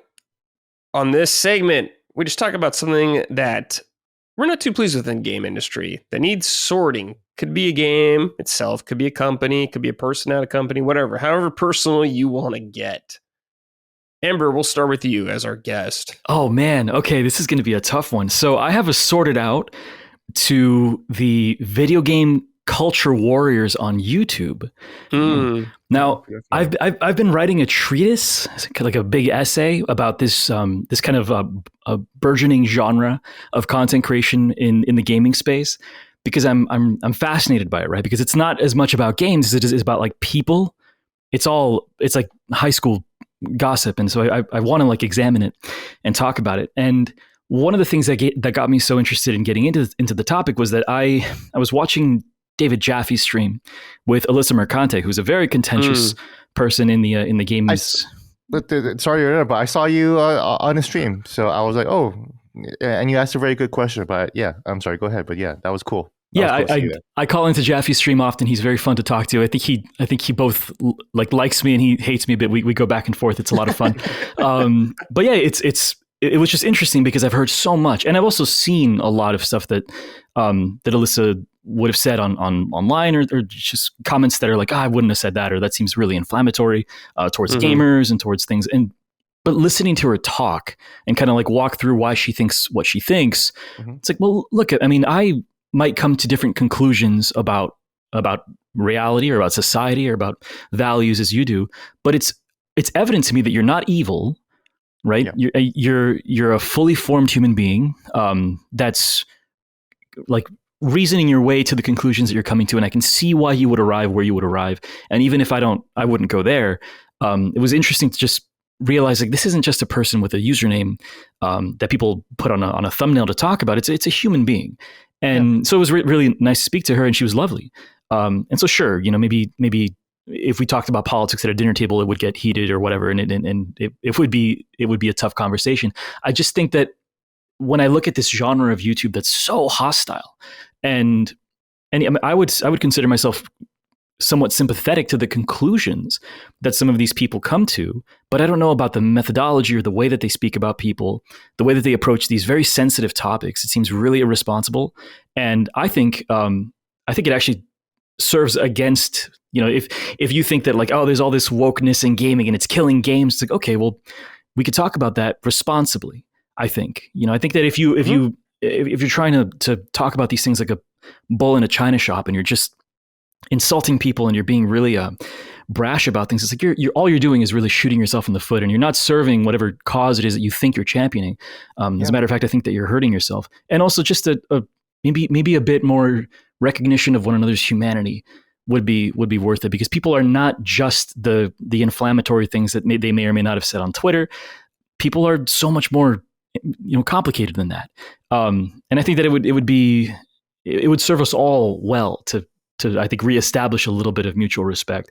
And so yeah, I think it's sorted out to those people and also, come on, let's talk about games, guys. It's like, it's so weird that like there's a whole thing about talking about the people that are in the space and not necessarily the games that are being made, which I think are infinitely more interesting. So that's my sorted out. Yeah. People can get way too cringe and personal about this kind of stuff. So let's just relax, everybody. Yeah, chill out. Just chill out. Gene, anything for you this week? Well, obviously echoing what Ember said, 100%. I think people are crashing out a lot. I have sorted out to people, just really nitpicky people on social media. Steven Totillo shared a really cool video of the bamboo cutting on Assassin's Creed Shadows, which I've seen the previews for, and I'm actually less interested in the game now than ever before. The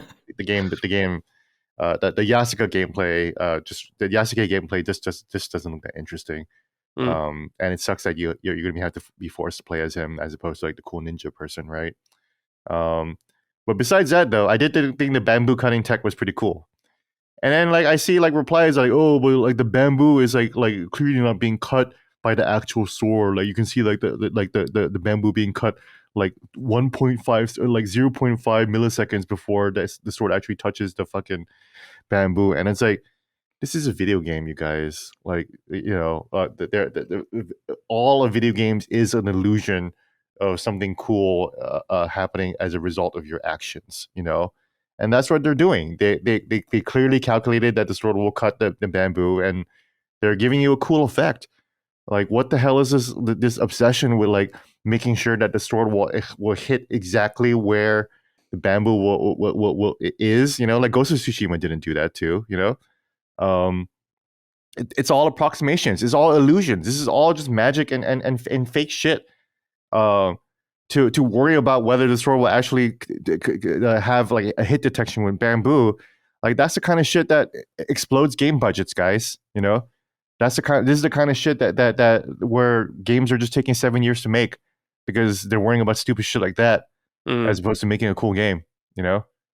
So yeah, sort it out to people who are just being a little crazy about like what they expect from games. Amen, brother. Just ruining the discourse overall. Amen. Yeah. For me, as many of you know, been on the Pokemon journey, gotten back into it, been going through the games. Still, no legal way to buy a lot of these games digitally. Yeah. Still, Nintendo, what the hell are you doing, man? You're making a lot of money. I get it. Whatever you're doing, you and the Pokemon company, it's working to some extent. But come on, dude. Throw us a bone. Let me buy some of these games. I don't want to have to pay $100 for a game from you guys. Maybe more. That's why people are emulating a lot of stuff, because you don't give people the option. So sort that shit out, Switch 2 or something. Get a collection going. I don't know. Which title are you looking for? Which game?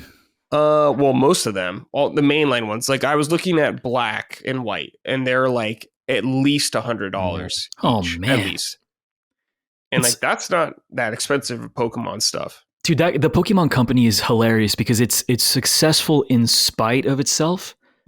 which is, I feel like it's just not something that most game companies can afford to do in the industry. And yet they can just continue to not be available. It's like, I want to give you money because I would love to go back and play those games too. I've missed a ton of them, but I also can't. Yeah, it's just like there were somewhere on 3DS and like the 3DS store is closed now. So it's like, okay, cool. Can't buy these anywhere, guys. Yeah. So that's why I'm emulating them right now. Yeah. But I still try to buy them at least physically if I can, just to support the game. But like, I don't know, man. You're asking people a lot for people to play your games. Sort it out. I have one more quick sort it out too. Oh, okay. Let's hear it. Sort it out to people taking the Gunaside thing a little too far. Oh man. Okay. A really embarrassing admission here. I've heard this term. I think I saw Micah talking about. Yeah. What is it? Go listen to last week's Punching Up if you want like the fuller explanation. But this guy showed up to a bikini coffee bar, where the women are scantily clad and serving coffee. But he showed up with no pants. One of the girls caught him and videotaped him, and he sped off in his car, and a Dodge Camaro, as I wrongfully said in the podcast. That was my Black Eyed Peas / Outcast moment regarding cars. But he sped off in his car and he offed himself. Oh God. So that's why it's called #Gunaside, and very sad story, very funny too. But now people are having mock funerals in front of the coffee shop right now. Oh no! And it's like, guys, eventually, someone did die, and his family is suffering, and I do feel bad for that. So that is a little bleak. Yeah, it's like the sort it out, guys. Just calm down. Like, you guys are way too online. You guys are way too edgy. But that's what people are these days. That's what. Yeah. That's just what makes me sad about the world today. Is like we just have like you were saying, Ember, like we're just dehumanizing people into memes and pieces of mockery, and it's not good. This is a sick society. It's not a good way to live. So let's calm it down, guys. And I obviously contributed to that myself by bringing it up, but we didn't make mention that it is sad. Yes, we did. Yeah, we did, and it continues to be sad. That was not even the most interesting story on that episode. The library story with you was like the thing I was into the most. Yeah. I mean, sad things can be funny too, but like at this point, this is a little too sad, guys. Yeah, so let's reel it back, everyone. Did you see that picture I posted in the Punching Up thread? No, I didn't. In our staff Discord. No, I didn't see it. Take a look at that when you get a second. It's related to it. Evidently, I have to go back and listen to the last episode. I've seen that. I seen that. Yeah, that's exactly it. That was at the funeral. Yeah, insane. Yeah, it's a guy photoshopped on a Jesus candle. Oh, yeah. Well, so crazy. What a world we live in. Holy moly. Okay, this is from Brian Lonsdale. I have it sorted out for Square Enix. I've been wanting to go back and play the Final Fantasy XIII trilogy for many years, yet those are the only non-MMO games in the franchise not available on modern PlayStation hardware. Just port the damn things already. Oh, man. Dude, this has taken a while. So it's the 15th anniversary of 13 this year. Right. Oh, okay. I'm pretty sure it launched in the West in 2010. I could be totally wrong about that, but I'm pretty confident that it is. It would be a great time for us to get 13 remastered or just re-released in such a way that allows it to function. And not to get ahead of myself, because I know we're going to talk about 13 a bit more later, but the version that I'm playing right now is on Steam, and it is so unbelievably busted that you have to download all these 13 patch fixes that are like independently made by people to just make it run at like an acceptable human frame rate, and otherwise it won't. Jeez, it's really terrible that like these games that I think have been relegated to being like these black sheep in this series, and I think are much better than the way that they're remembered. Don't have there's no option for just having like a reasonable port on PS5, and even the Steam version being as broken as it is, to get people that maybe might be interested in going back and seeing for themselves if they like 13, to have a good experience. It's like, well, of course not. They're going to open it up and Lightning is going to be moving at 7 frames per second. It's like, well, yeah, they're not going to want to play 13. Of course not. Wow, I didn't have that bad of an experience on 13 in Steam. I played it on Steam Deck and it ran pretty well. So I've been streaming it on my channel. I'm doing I'm trying to treat my channel like a little diary or like a journal of the games that I play. And yeah, like the very first one that I did not do any patch fixes, and it was really, really choppy, and I felt very bad for anybody that was watching, because I can't imagine how kind of I don't know how brutal that experience must have been. It's just stop and start and stop and start.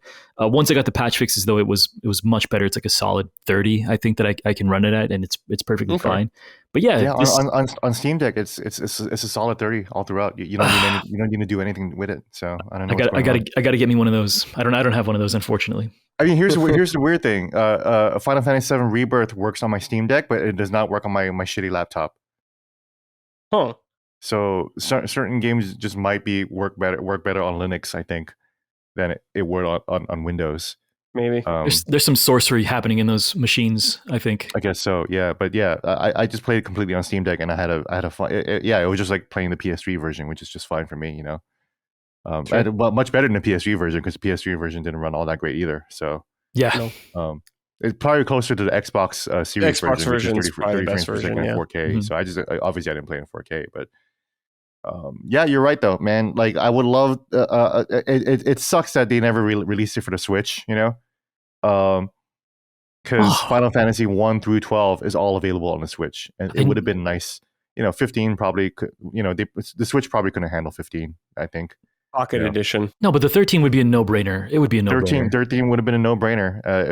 It's perfect for the Switch. We can talk more about 13 later, but yeah, it just would have been nice on the Switch too. So yeah, completely echo this sorted out for sure. All right, this is from Manuel. Hello, everyone. I want to issue a sorted out to Xbox and their PC platform. Ninja Gaiden was presented in the Direct, and Ninja Gaiden 2 Black was shadow dropped with much hype and pomp. But then I find out that the Steam version supports DLSS while the Xbox version does not. Seems like Steam has a more recent version of the software. How can Xbox presume to compete in the PC space when they can't even provide the full features of the games at launch? Game Pass is a good price deal, of course, but it seems like on PC we can get the cheaper second-class citizen treatment. Cheers to everyone. So I've heard about this, that the Xbox versions of PC games are not, they're older like versions of the game.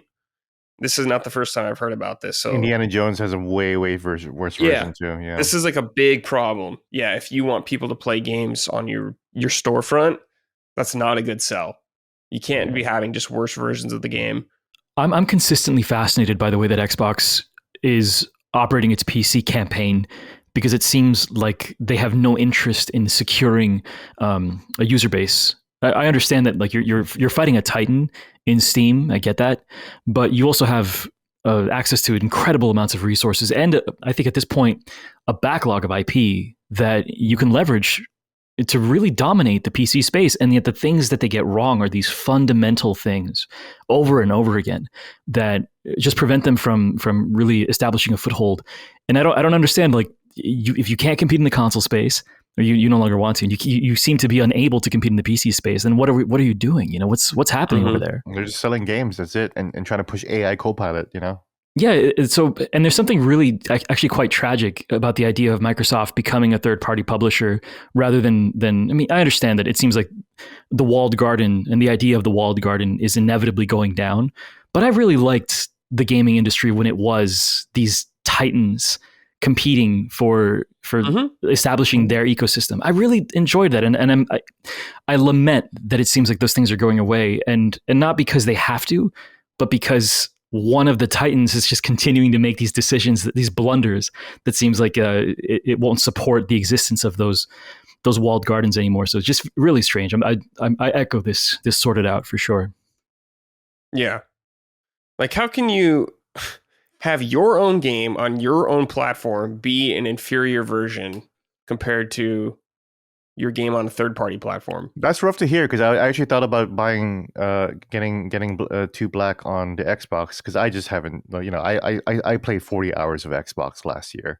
Wow. One of those hours were with Hellblade 2. So I really, really didn't play a lot of Xbox at all last year. And I was like, well, I want to reward Xbox. They did this whole shadow drop with Ninja Gaiden 2, and I did play the Ninja Gaiden games on Xbox. So it would be nice to play on an Xbox again. And to hear this, like, I'm glad I went with the PC version instead, I guess. Yeah. It's rough. Yeah. You got it on Steam?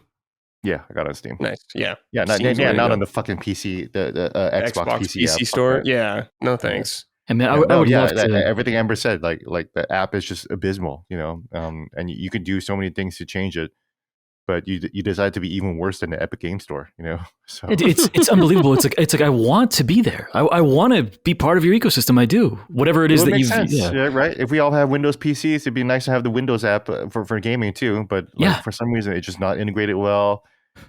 It sucks to launch. I'm trying to hand you my money, Phil. Yeah. Take it. Yeah. All right. This is from Pair of Shoes. Hello, Brad of the West, Gene of the Last Bastion of Kmart in Guam, and Ember of Arcadia. Oh, I like that. Sorted out Ubisoft. Let's see here. Did I meet you, Shoes, at MagFest? Because I talked about the last Kmart on Guam. You probably did then. Was that you? I don't know.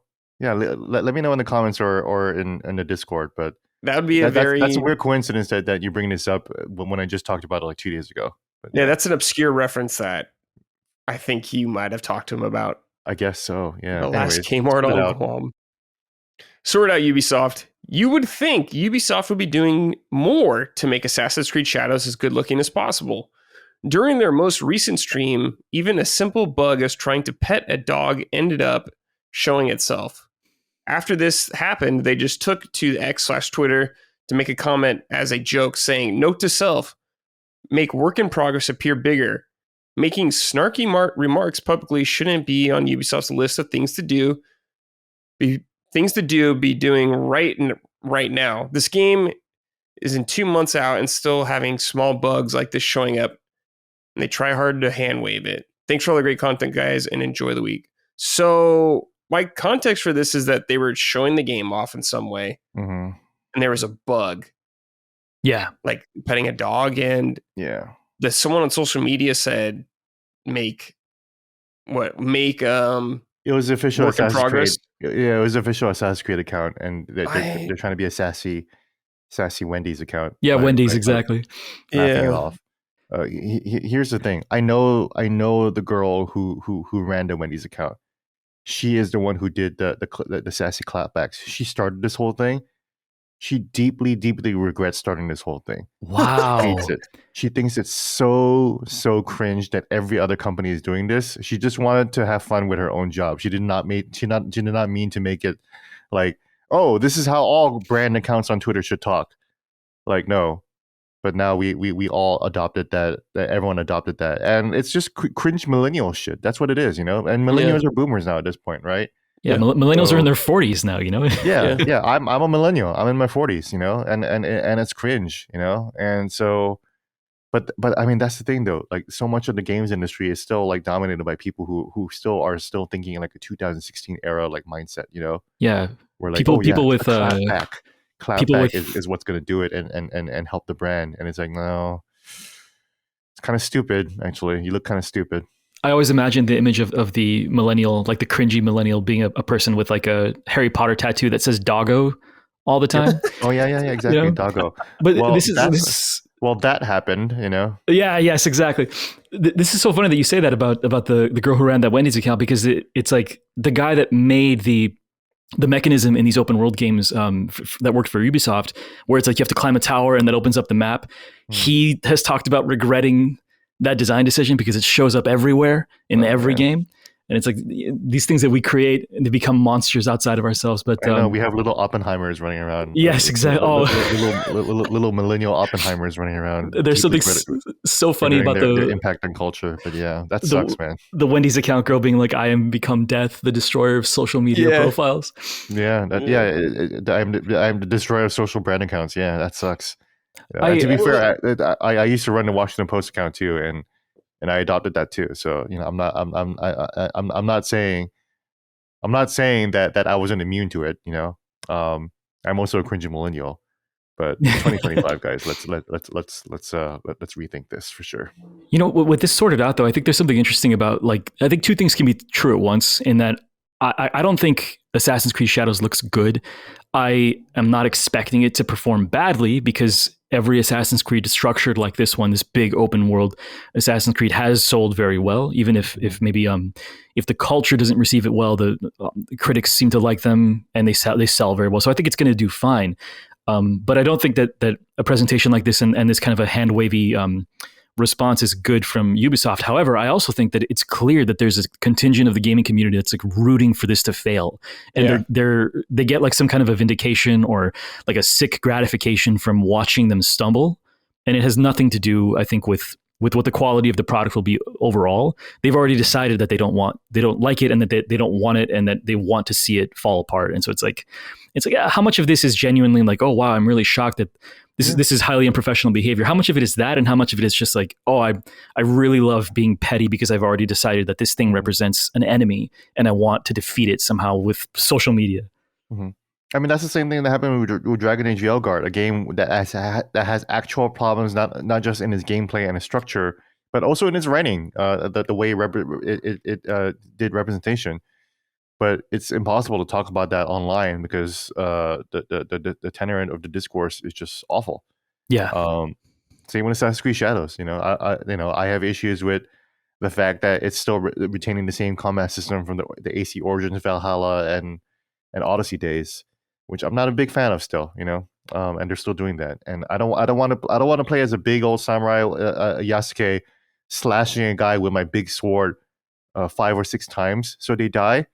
But then also he's strong enough that he can knock down concrete fences. Right. Yeah. If you saw that, I did see that. Yeah, I did. Yeah. Yeah. So if you dash over, he can knock over concrete barriers. So he's kind of like the Hulk or Colossus or like the fucking Juggernaut, like the Kool-Aid Man. Like just he's like the Kool-Aid Man. Okay. Yeah, like he's bashing through walls.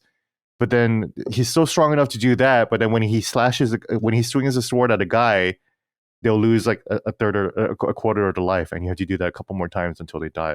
And he doesn't have access to like the motion that Naoi has access to. He doesn't have any access to the movement and the assassination stuff that she can do. And it's like, it calls into question. It's like, well, I think it's fine to have 2 protagonists.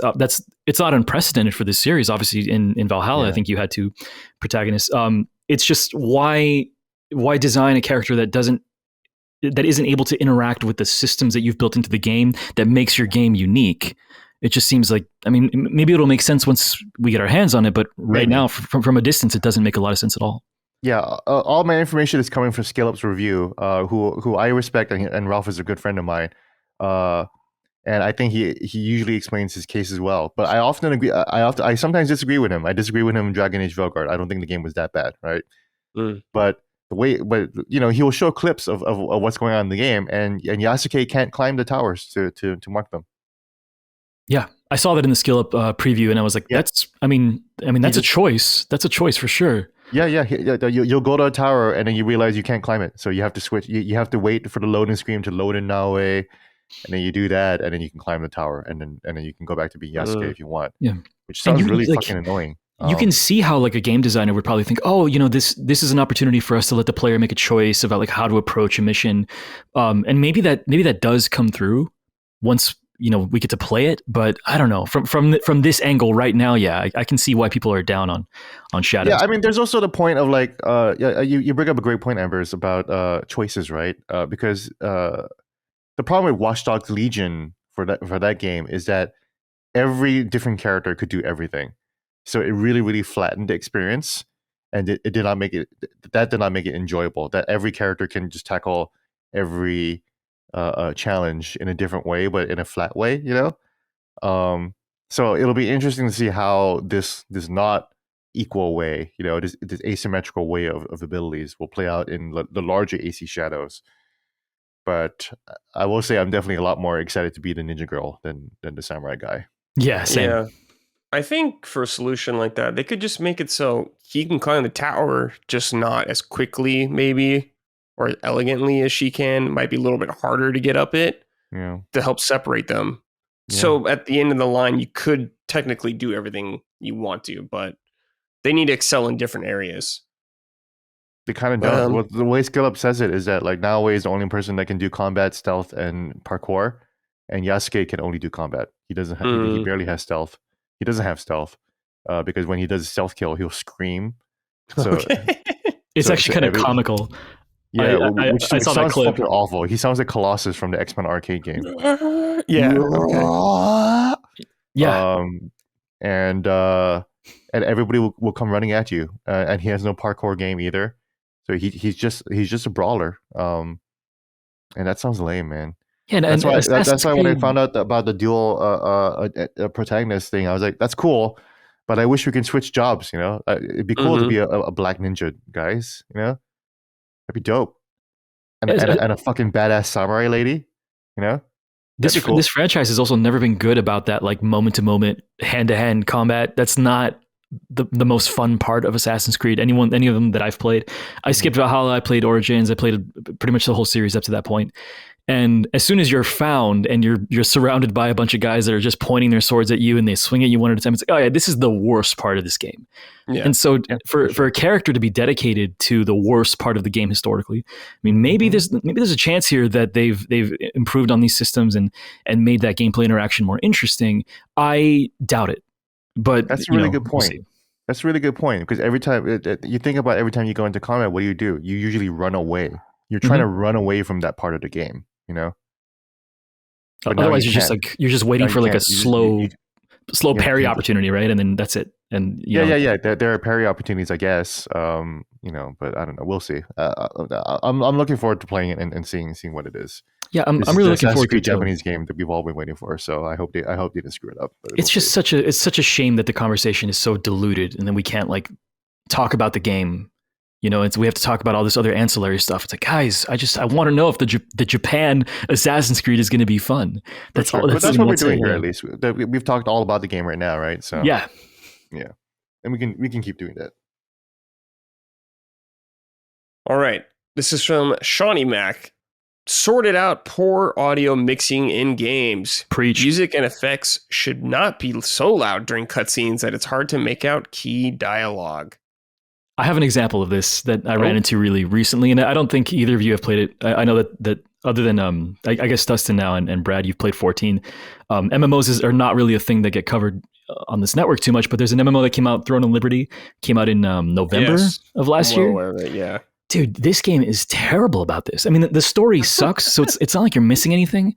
But you'll walk up to a guy and you know, oh, I have an adventure for you, and you're trying to make out whatever they're saying, and it's just bum ba ba ba ba, like just crazy music happening in the back for no reason. There's nothing happening. I can't understand what this Fiverr voice actor is saying. It's horrendous. It's embarrassing, and you know, you don't go to a Korean MMO for the narrative for sure, but like at least you can. You know, bring the decibel down a bit so that I can hear what this person is trying to tell me.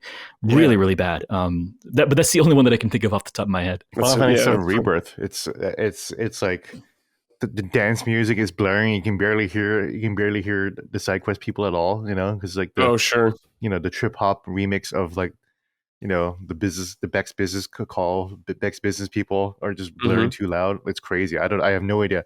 I'm playing it on PC again, and it's like, dude, they still didn't fix the fucking mixing of the audio. That's crazy. You know? There's a little bit of that in Remake. I'm playing Remake right now actively so that I can get to Rebirth, and I feel like I'm running into this thing where like I'm running through Wall Market, and I just keep getting barks from all the other NPCs around me, just constantly hearing all these voice lines at like a similar volume in every direction, and it's just a little distracting. It's like I feel like you could have toned down the number of barks in this section at some point. And it's not as bad as something like Throne, but those little things can pull you out for a second. It just makes you want to move through them more quickly.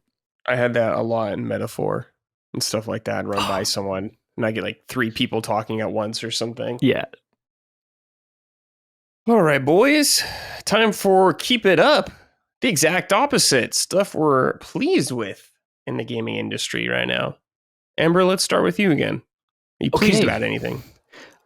Yes, I am. I'm pleased about a couple of things, but I think what I'll focus on is I'm going to give a keep it up to Blizzard.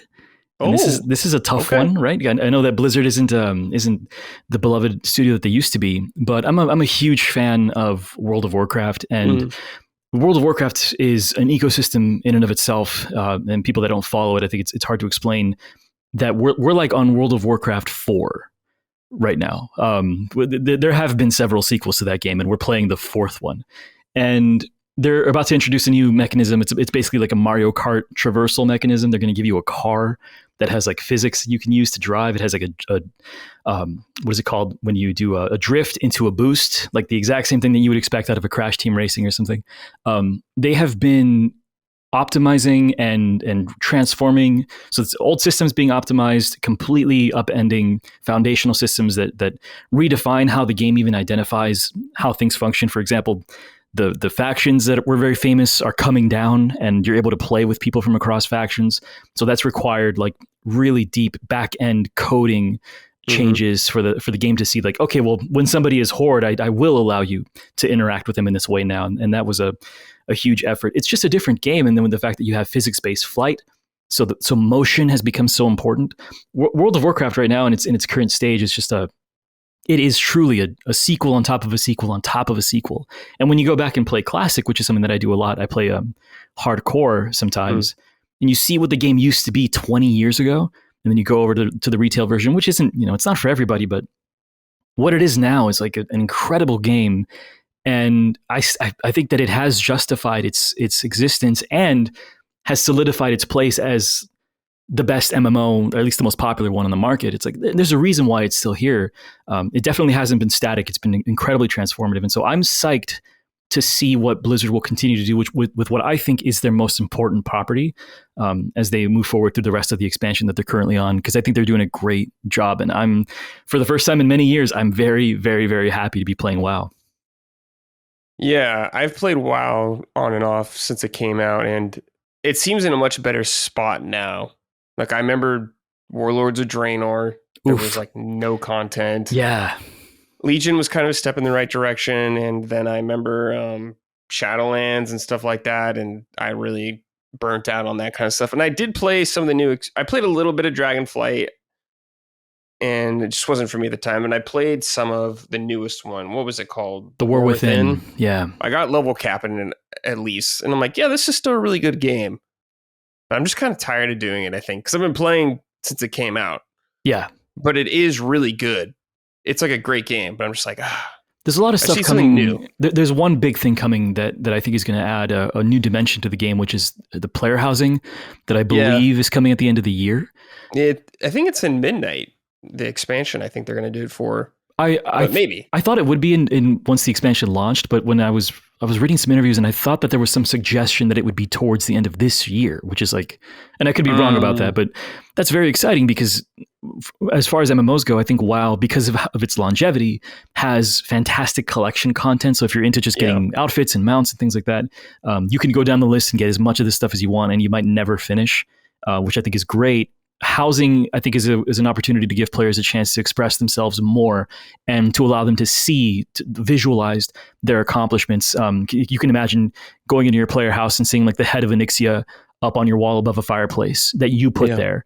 And that kind of thing is, I think it's critical to add robust lifestyle content to an MMO. It's part of the reason why Final Fantasy XIV is so popular, is because it has a lot of that lifestyle content.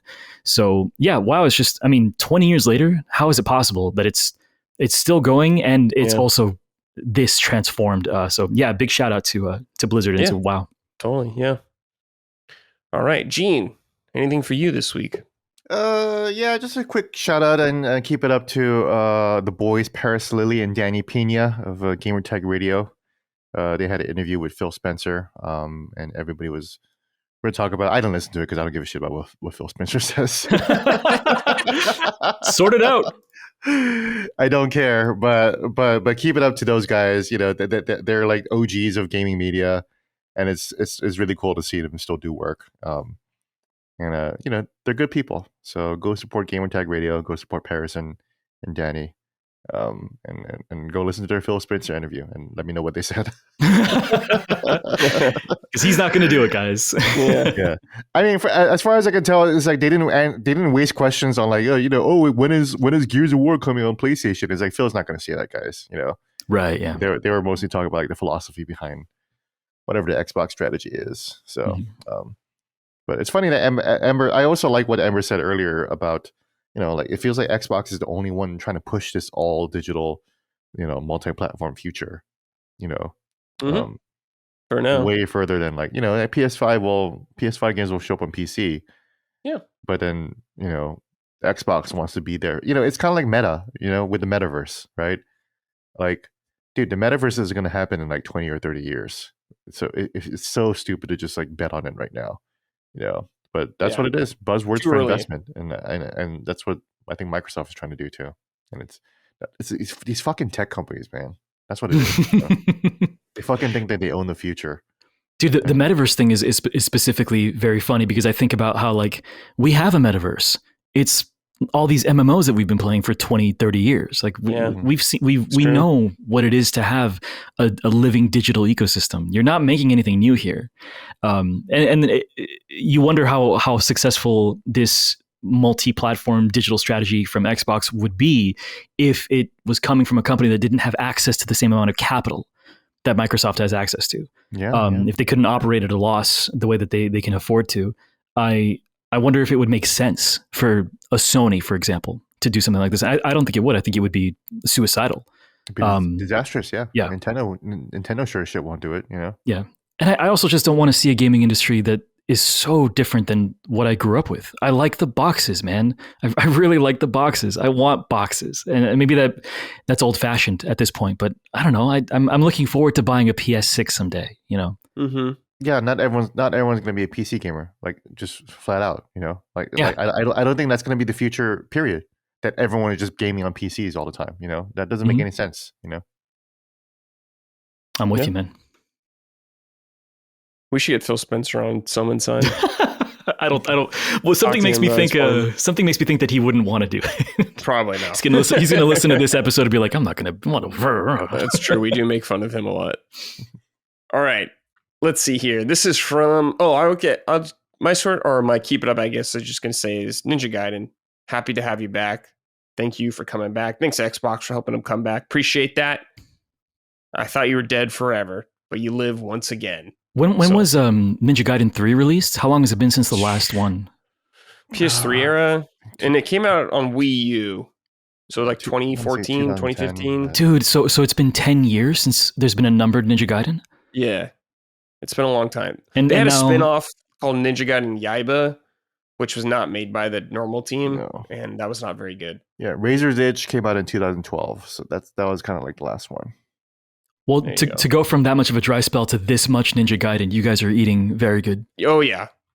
Yeah, I'm eating good right now. I'm trying to see when Yaiba came out. Yaiba came out in 2014. Yeah, 2012 is Ninja Gaiden 3, so yeah. All right. Let's see. This is from the Slayer Giant writing in. Hello, Brad, Gene, and Ember. This time I'm going to give a keep it up to perpetually troubled Xbox. While yes, the die is cast on the future of their hardware, as a fan of games, their recent developer direct reinforces to me that they got the goods. And come on, you bring back Ninja Gaiden with 4 and Shadow Drop 2 Black. We are desperately need more character action based games instead of more Souls slop. You doing the Lord's work. Oh, he's asking, do we need more? We do need more action games. I love Souls games. I don't want them to go away, but more action as well, please. I got to say that if there's going to be a kind of game that I want to see more of, and I know this is a little bit different than the action, I've always been shocked that very few other developers have taken a stab at the Monster Hunter style of combat. Yeah. And I know that there was that one from that EA. God, what was that game called? Wild Hearts. And I really liked it, and it was such a shame to see it go. Yeah. That specifically very difficult, very committal style of action game, I think is so cool and very interesting. And I find it to be a lot more, it allows for more player expression than the sort of Dark Souls or the FromSoft style of combat, which I feel lately I've been feeling that it's very constrained and restrictive. I would love to see more people try that like big swings that, you need to really think about where you position yourself. And that's the kind of action game that I would love to see more of instead of just waiting once a generation for a new Monster Hunter game. Well, you might get a Horizon one. So. But then I have to play Horizon. Yeah, exactly. All right. This is from Derek Beek. I want to give a keep it up to LSM's own Gene Park, who wrote an excellent article on David Lynch's influence in the video game industry. I know most of LSM doesn't watch movies, but I love seeing someone do a deep dive in an artist who otherwise wouldn't really be recognized by the video game industry. As much as I have a love-hate relationship with most of Lynch's works, the way that he's influenced games like Alan Wake, Silent Hill, and is more deeply important. My final question: do you have a favorite David Lynch movie? My personal favorite is Twin Peaks: Fire Walk with Me, even though I can't stand season 3 of Twin Peaks. What do you think, Gene? Man. I appreciate that. Thanks for reading. I was really nervous about writing that because everyone's writing about David Lynch, and a lot of people wrote about his influence in games. But right, yeah, I thought I was pretty comprehensive, and I got a lot of good feedback from it, including from yourself. So I really appreciate that, Derek. It is funny that most of LSM doesn't watch movies. But I don't think that's necessarily unique to LSM. While I find that disappointing in LSM, I find it disappointing in the rest of the games media. I mean, even Kind of Funny, they're like, "Oh, I haven't seen Akira," Mm-hmm. And it's like, for me, it's like, how do you miss all these cultural touchstones in like in that influence our genre? Aren't you like curious, like what Akira is about, or Mm-hmm. Ghost in the Shell, or Mulholland Drive, which is my favorite David Lynch movie, to answer the question.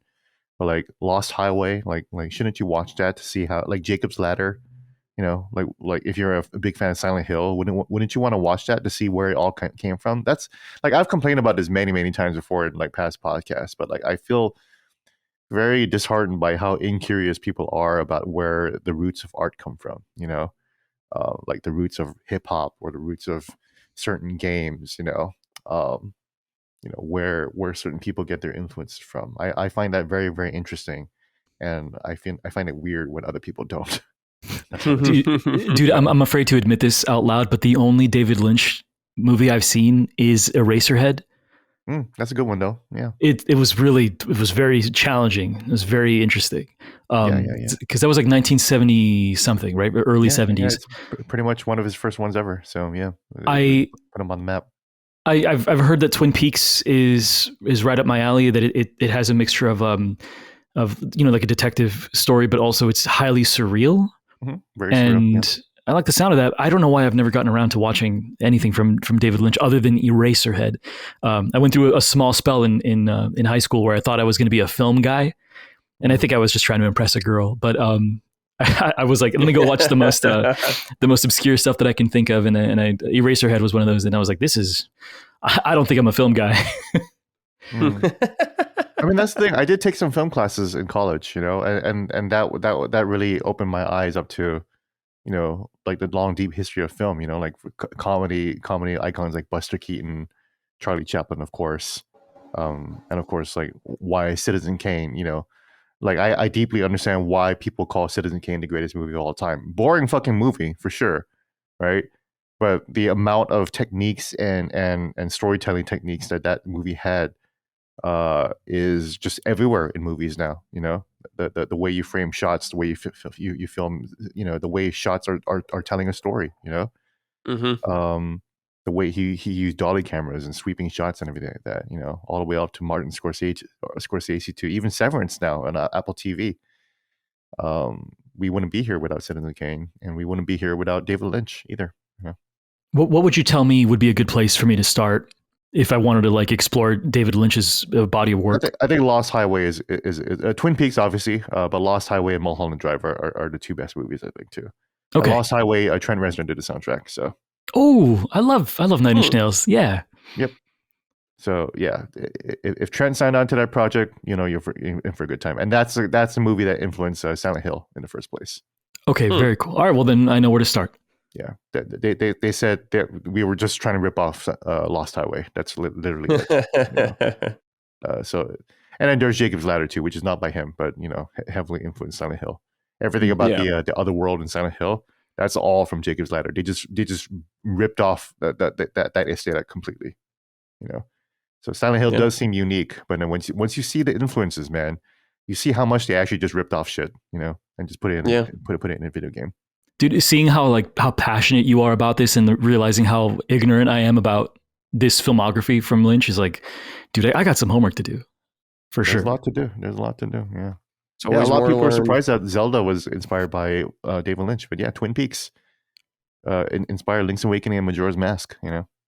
Twin Peaks was massive, and here's one thing that a lot of people didn't know is that Twin Peaks was massive in the 1990s in Japan, and that's why so many Japanese developers are just basically ripping off Twin Peaks. So that's why Silent Hill, Zelda, Persona, Shin Megami Tensei, Deadly Premonition, all of Suda 51's games, they're all from that David Lynch mania from the 1990s, where they were holding fake funerals for Laura Palmer, and they were the VHS tapes were just selling by the tens of thousands.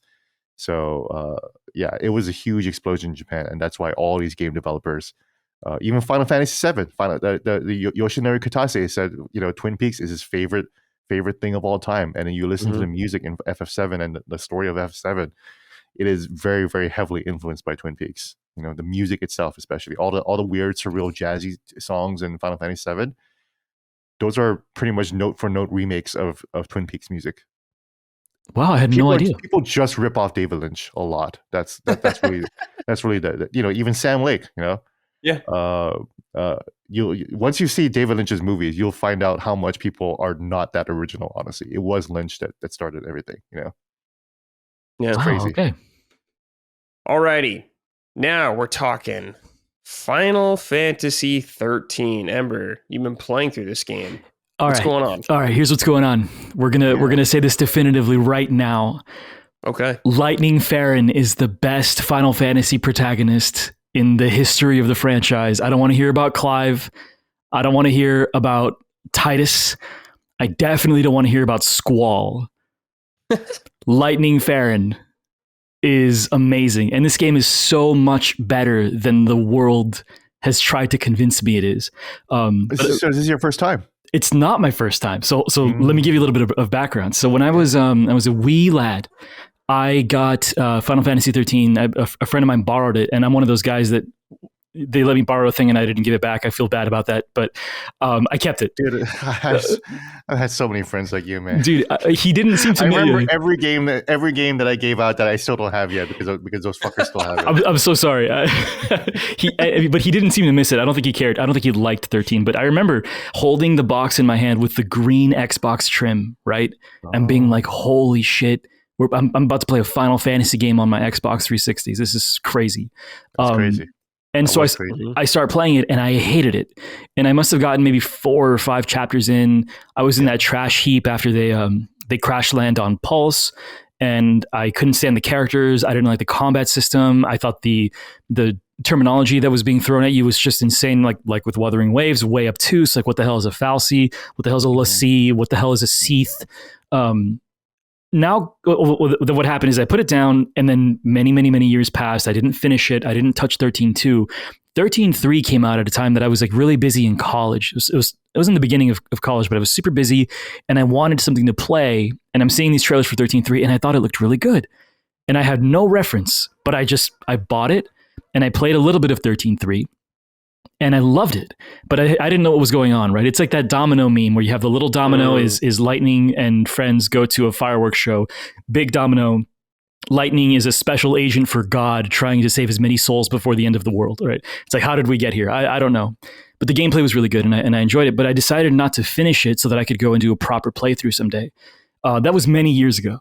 So I finally decided this year that I want to do that proper playthrough. And now that I'm getting a chance to experience 13 as a more mature adult, as somebody with more JRPG literacy, I am blown away at how good this game is.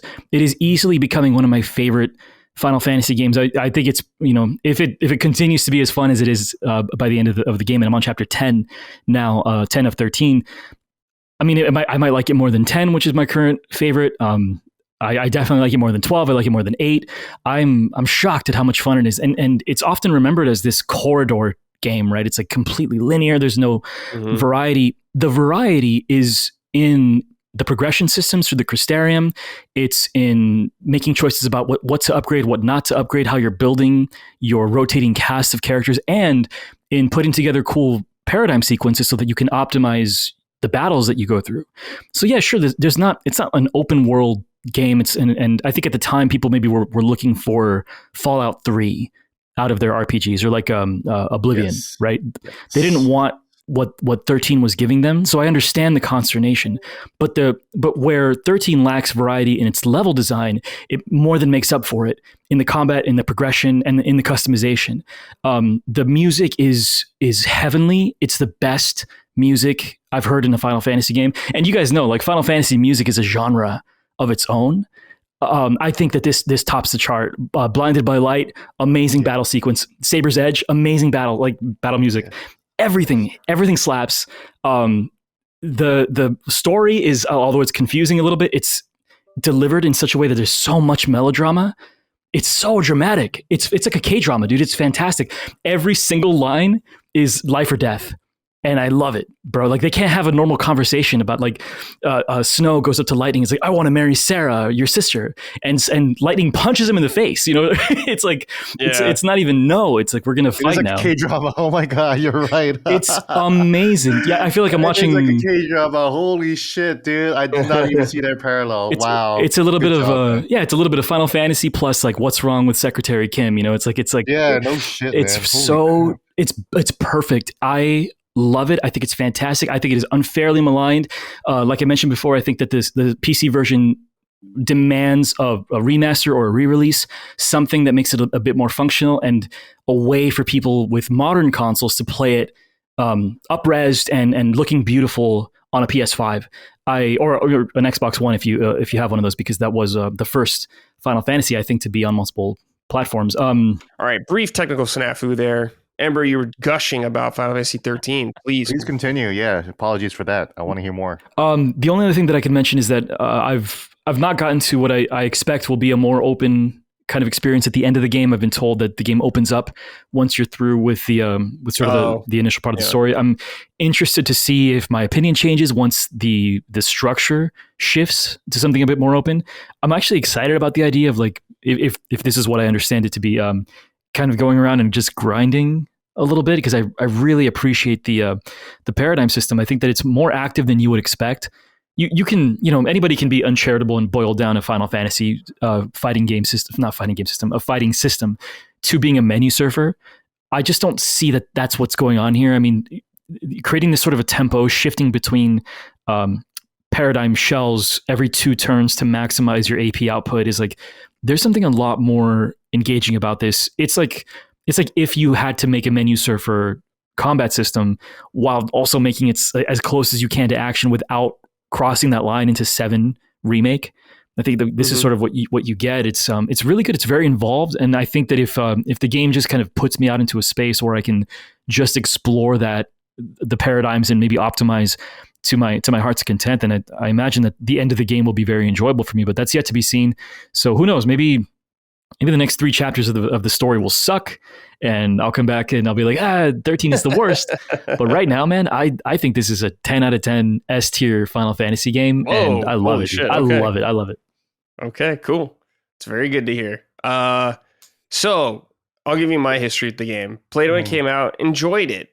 Had a good time. Didn't think it was amazing, but I had a good time overall. I also think Lightning is an excellent character. One of my favorite Final Fantasy protagonists. An easy allies icon, wasn't she? Exactly. Yeah. Right? So yeah, we were definitely. So you guys were Lightning fans. Putting her on a pedestal. So was that not ironic? Like having to stand like you. No, that was not ironic. Not with awesome. Me. That stand, Gene, was in my desk, like my desk area. Like that whole thing was like in my cubicle, essentially. That's awesome. That was not beautiful. A meme. Me and Huber always liked Lightning. Do you miss her? Yeah, I do. I'm glad she's in good hands still. But yeah, so we replayed some of it. We replayed maybe like 15 hours of it about a year and a half ago, 2 years maybe. Man, my opinion changed quite a bit. Everyone was more annoying than I remembered by far. Particularly Hope. Hope was annoying as fuck. Okay, hold on. Hope has great character progression. He has fantastic progression. I think his arc of like, his whole mom dying at the beginning and dealing with that and hating lightning, that all makes sense to me. Just how it's delivered to me is insufferable. And I think the voice acting is just bad pretty much for most of them. Most of them. You don't like the kind of No, they do that a little too much. Yeah, Vanille does not help. I'll say that in that game. I'll agree. Vanille is rough too, yeah. Well, Vanille is making noises that you would expect like a small forest creature in a Disney film to make constantly. Yeah. Like, there's no words coming out of her mouth. It's just yeah. Well, I think the voice talent for Vanille, there was interviews where she was saying like, yeah, I had to moan a lot because I was filling in for a lot of like the Japanese like intonations. And, colloquialisms and just coming from an Australian girl, it just sounds awkward. It was the kind of thing where it's like I got to play with my headphones on, or my wife is gonna be she's gonna exactly. It's like the Great Fairy, but like part of your party. Yeah, exactly. Oh, yes, precisely. But I got to say on that note though, I mean, Lightning's voice actress, amazing, excellent. Yeah, she's good. Yes, she rules. And Troy Baker does good as Snow, as good as you can do with Snow. Yeah, as good as you can do with like stock hero. I'm just the hero of the story. Ali Hillis for Lightning. Yes, she was great. And then Troy Baker for Snow. Lightning has this amazing ability to be like stoic, but not have her emotions muted, which is really fantastic. Like in spite of that seriousness and that like dutiful soldier persona that she has, there's still like if she's experiencing confusion or anguish or excitement. Like there's a scene where she's talking to her to like her CO during the little fireworks festival, and he's like a guy from Brooklyn, which is hilarious because she's got like a regular accent, but she's like, I think it's time for a promotion, eh? Like or whatever. Like it's just so strange the accents that they chose, but you can see she has like this wide-eyed wonder at the prospect of getting that promotion, and it's like I remember her being really uninteresting and static and like stoic to a fault. This is not what I remember. She's deeper than that. It's really funny because she's supposed to be a female Cloud. That's what they designed her as. Way better than Cloud. And the thing you were thinking about, like just this stoic character, remembering that's what everyone thinks of Cloud as also. But when you get into it, there's a lot more to him than just that kind of stuff. So it is funny to hear you bring that up about Lightning because it's true. It's all there. I can't defend the navigation in this game though.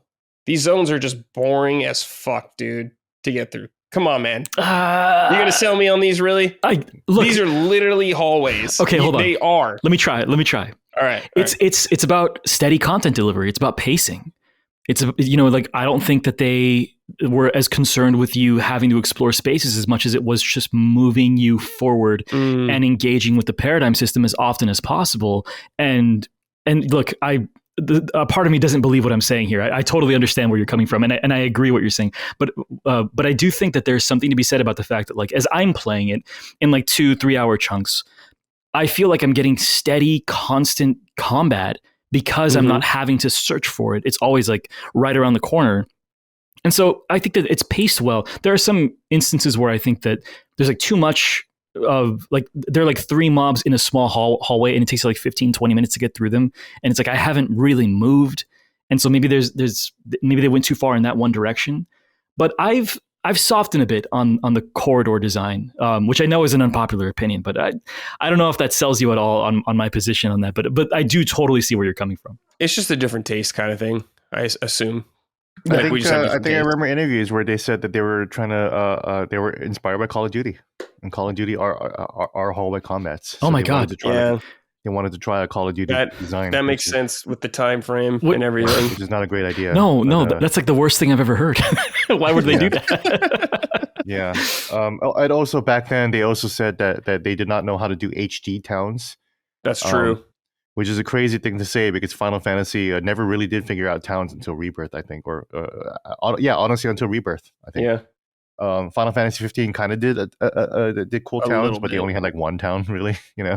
Dude, even 16 also I don't think has great towns. 16 barely has towns. Yeah. You see the awesome castle in the background, and you just never get to explore it. Exactly. Yeah, it's just so that's why I think Final Fantasy 16 actually has a lot in common with Final Fantasy 13.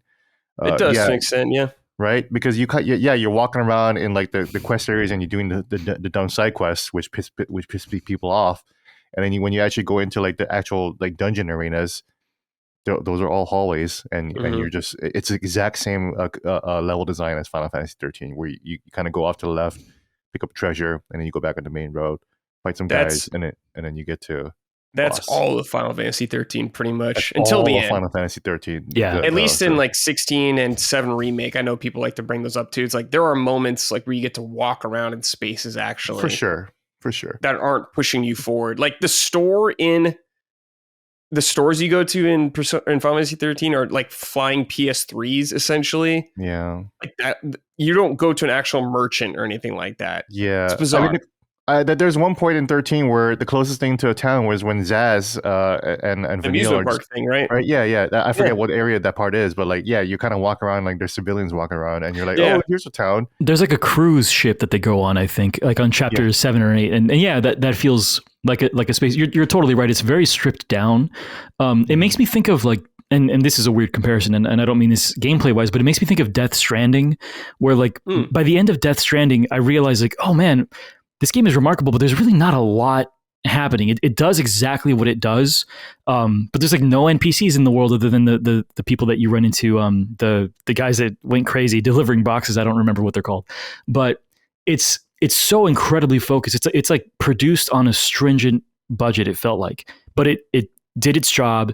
And it pulled it off at a limited scope. And I think that 13, I feel like that's what was going on there, because you're right. Like no merchants, nothing to interact with really other than these spheres in the world that give you an item and a weapon here and there. And your shops are the save points, and so it's very essential. It's very boiled down. And I think that it's to its detriment sometimes, but I also find it that I don't mind the fact that it's a brisk, steady pace. And so like, I think they made it work in some ways, but I do think that it detracts from the experience in others. Sure. Yeah. I mean, if they re-release it, I'll definitely play through it again. I like the sequels more, honestly. I think Final Fantasy 13-2 is like actually a good game. I'm excited to play that one, yeah. Returns. Yeah. I think 13-2 is probably like the one people like the most, I would say. Yeah. So, oh man, when you get to the end of the trilogy, oh boy.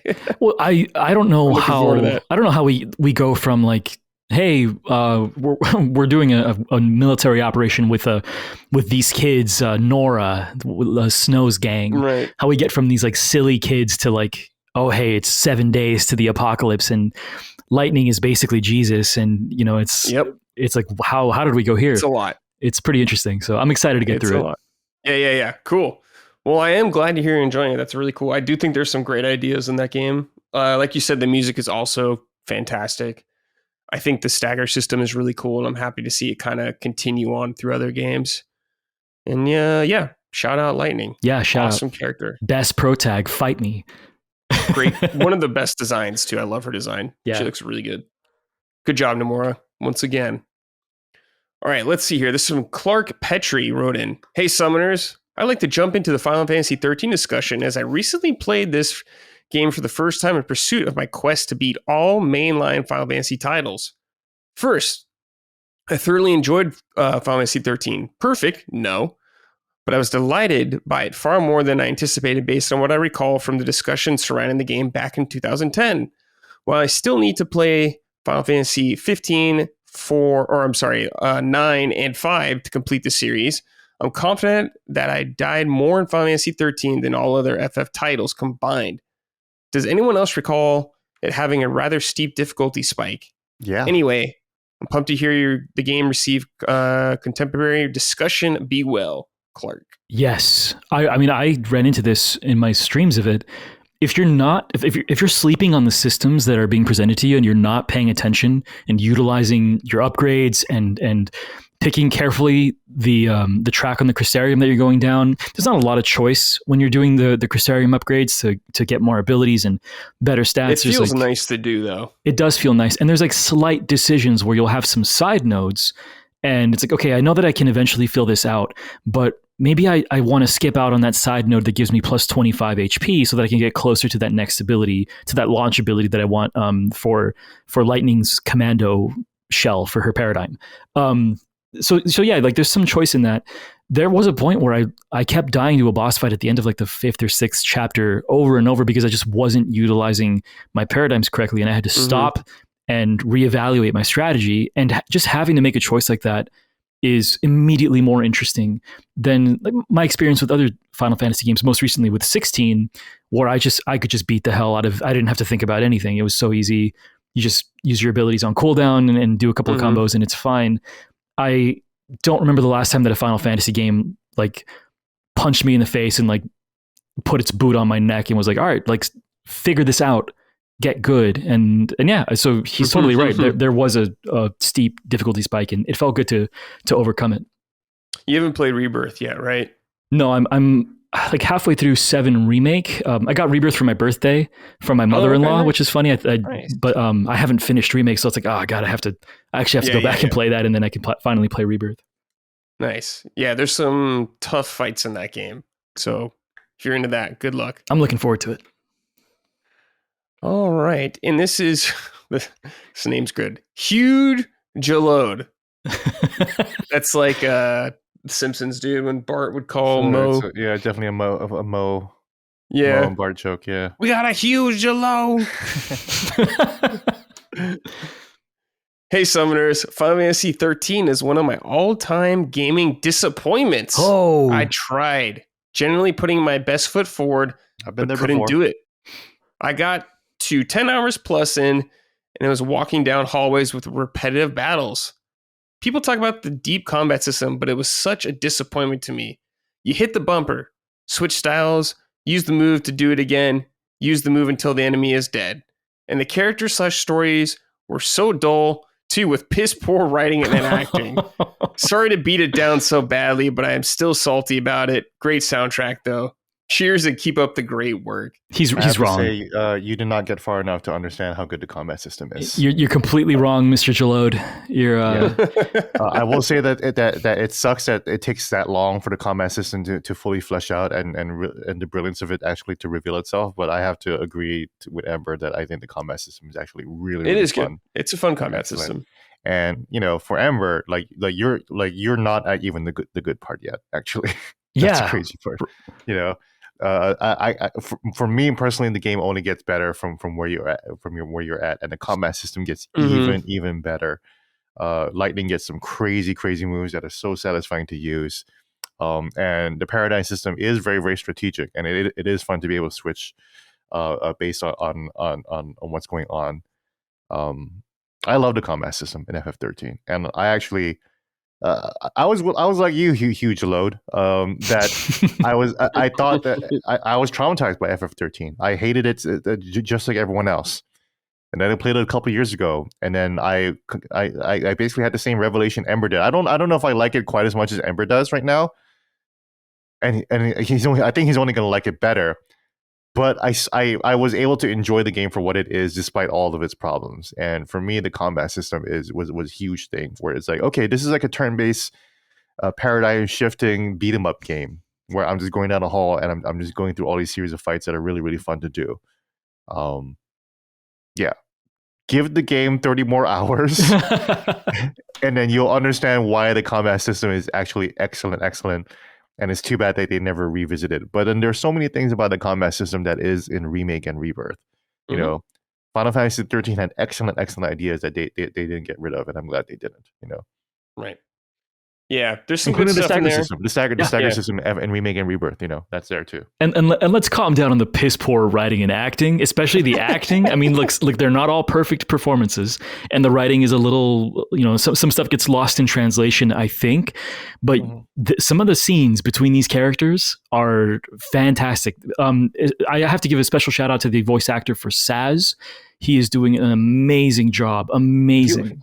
He was never a problem. He was always the good character in the game. Yeah, everyone was kind of like, Saz is cool. That's kind of like what everyone's mentality was about him. Yeah, he's cool. I think he's exceptional, and I think he has some scenes where he gets his actor gets a chance to really push the dramatic heights of the story. There's one scene in particular that I'm thinking of, and I don't know. Piss poor writing and acting. I don't know about that, Mr. Jalode. I don't know about that. Yeah. Also, like I had a big problem with the proper nouns. We were joking about earlier about Falsi and Lissy and how the game just kind of throws that at you, and that does suck. Honestly, if you just spend like 5-10 minutes reading the what is it called? Whatever, like the glossary of terms or whatever. Yeah. What is it, Brad? It's like a codex or something, right? Yeah, the codex. Just spend a couple minutes to just catch up on what those terms mean, and the story will make a lot more sense. If you just swallow your pride and realize, okay, let me just read this shit first real quick, and then once you do that, then the story will make so much more sense, and it becomes a lot more clear to understand. That was something, like Ember was talking about, like, like I was immature. I was like, it's still in my 20s when this game came out, but I was still relatively immature. And, like Ember said, he probably dissected the problem that this game came out during like Mass Effect and Fallout and everything like that. So, you would hope that maybe Final Fantasy might have evolved in a way that was very expansive, and they made it much more restrictive. Yeah. And that's very disappointing. But removed of all that, if you give the game another shot and you know what to expect, you're gonna find a really, really interesting fight, like combat system fighting. This is a series that used to be called fighting fantasy.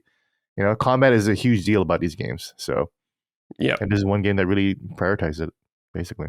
Yeah, you may find something you like about it, or you may hate it more than you remembered. Like you might. But I hated it, and then I played it, and I ended up really, really liking it to the point where it's like, man, I really would love a re-release of these games for sure. Yeah, I would totally take a re-release. Absolutely. And I do love Lightning as a character too. I'm with everyone. Yeah, keep it up, Lightning. I wish I had that standee too. Yeah, she needs to get back to modeling with Louis Vuitton. She's gorgeous. God. All right, final game here. Gene, Lost Judgment. I'm on the wrong tab, but you've been playing Lost Judgment. You've been on a huge Yakuza kick, so now you're moving over to the Judgment series. Yeah, I just got reminded of I watched some part of my Yakuza kick. I just started watching a bunch of content creators around Yakuza, and I fell into this debate about which RGG game actually has the best combat. And it seems to be universally accepted that Lost Judgment in particular does have the best, most flowing combat. And I was like, I barely remember much of Lost Judgment, but I was like, yeah, the combat was pretty good. And I booted it back up. It was fun. Yeah, this is the best combat in RGG. 3 different styles. What are the styles called? There's a snake style that is very combat heavy. And there is the crane style, which is much more crowd control, which is like a lot of the kicks that he uses. Mm-hmm. And then there's a tiger style, which is like much more like hand focus and one-on-one kind of thing. And the crane style is much more reversal and like jujitsu stuff. Gene, do you think that this is an entry point? I'm sorry, go ahead. I'm sorry. I was going to ask if do you think this is Lost Judgment is a good entry point for someone that hasn't played Yakuza games? Oh, totally. Yeah, totally. Judgment is the better story, and it does kind of tell the origin story of the law firm. Because bringing it back, Judgment and Lost Judgment is about this 40-year-old attorney who is basically like Phoenix Wright kind of, and it's very heavily influenced by Phoenix Wright, except that you're actually like hospitalizing people with your martial arts, but you also present evidence, and you're also gathering evidence too. And the stories are very much like dark twisted stories about murders. Brad, have you played the Judgment games? Yeah, I've played both of them. Yeah, I reviewed Lost Judgment when it came out. Yeah. I played it when it came out too, and I really enjoyed it. Mostly because Lost Judgment itself. But I think you can start with Lost Judgment though, because it does start on full swing where he's like working as an attorney or as a detective or whatever like that. So you can kind of get your feet wet there. And the game does a really good job of like when it introduces new characters, like the writing itself will kind of catch you up to speed on what these characters are about. So you kind of already know their motivations and how familiar they are with Yagami, the main character, and what role they play in his life, right? Mm-hmm. The story itself is weird though, because the story begins. It becomes a story about high school bullying. Yep. So the first few hours, your task is not a spoiler. your task is to figure out the bullying problem in the local high school, or not the local high school, in the high school in Yokohama. Wait, do you have to fight high schoolers? Yes, and the for about like a good chunk of the first part of the game, you are fighting high schoolers. You're a 43-year-old man going to school, and events take place. I won't spoil how, but it eventually gets into conflict where you will have to fight high schoolers, and they have every reason to kick your ass. Actually, like these aren't just the bullies that you have to fight. You do kick the bullies' asses too, which is very satisfying, right? But you go into a classroom and you are throwing these kids into the window. You are grabbing their desks and slamming their desks over their head. You will like curb stomp their faces into the ground. What? Like fucking American History X. What? Hold on. This is. I mean, I follow Wooly and Pat. They talk about Yakuza all the time. I've never played any of the games before. Mm-hmm. You're telling me that you can be a 43-year-old attorney, you're just kicking the shit out of high school kids. Yeah, that's why like the Yakuza series has always had a problem with like interacting with reality, because Kiryu doesn't kill people, right? He's like Batman. He doesn't want to kill anybody. And then, but the actions you do in the fighting game combat are pretty killing people, stabbing them, shooting them. You do stab people and shoot them, but even the hand-to-hand combat is like so rough that like that guy is probably dead too. 100%. Yeah. Like definitely at least like brain trauma. Like you're making these guys mentally ill. But then like you get out of it, and the cutscene is like, wow, man, you're really strong, bro. Everyone's all right. Yeah, everyone's okay. It's like, oh my god, that was a tough fight. After you like slam their faces in.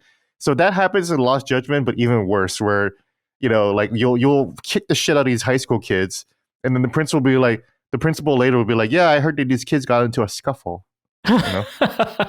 This sounds fucking awesome, dude. Yeah, I gotta say this.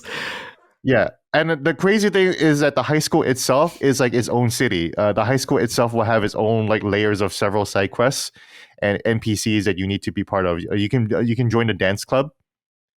You can be the coach of the dance club there. You can just help out the haunted halls of the school. Yeah, there's like the robotics team or something like that too. There is a robotics team. I don't think I actually played that minigame. I definitely focus on the dance club a lot. So it like eventually does become like this high school life sim game, but except that you're this really old guy interacting with high schoolers. Eventually the story does pop off and gets it eventually starts to involve murders and crimes and all that stuff. Part of the reason why the story doesn't work so well for me toward the end is that I think the central conflict gets kind of stupid, at least morality wise. And I won't go into too much detail, quite frankly, because I don't remember too much of it. But I remember that the main bad guy having not really that much of a conflict, I guess, and it just felt like they were really stretching things to make it feel like that you really had to like hate this guy or you really had to fight this guy. When it's like, right. I don't know about that.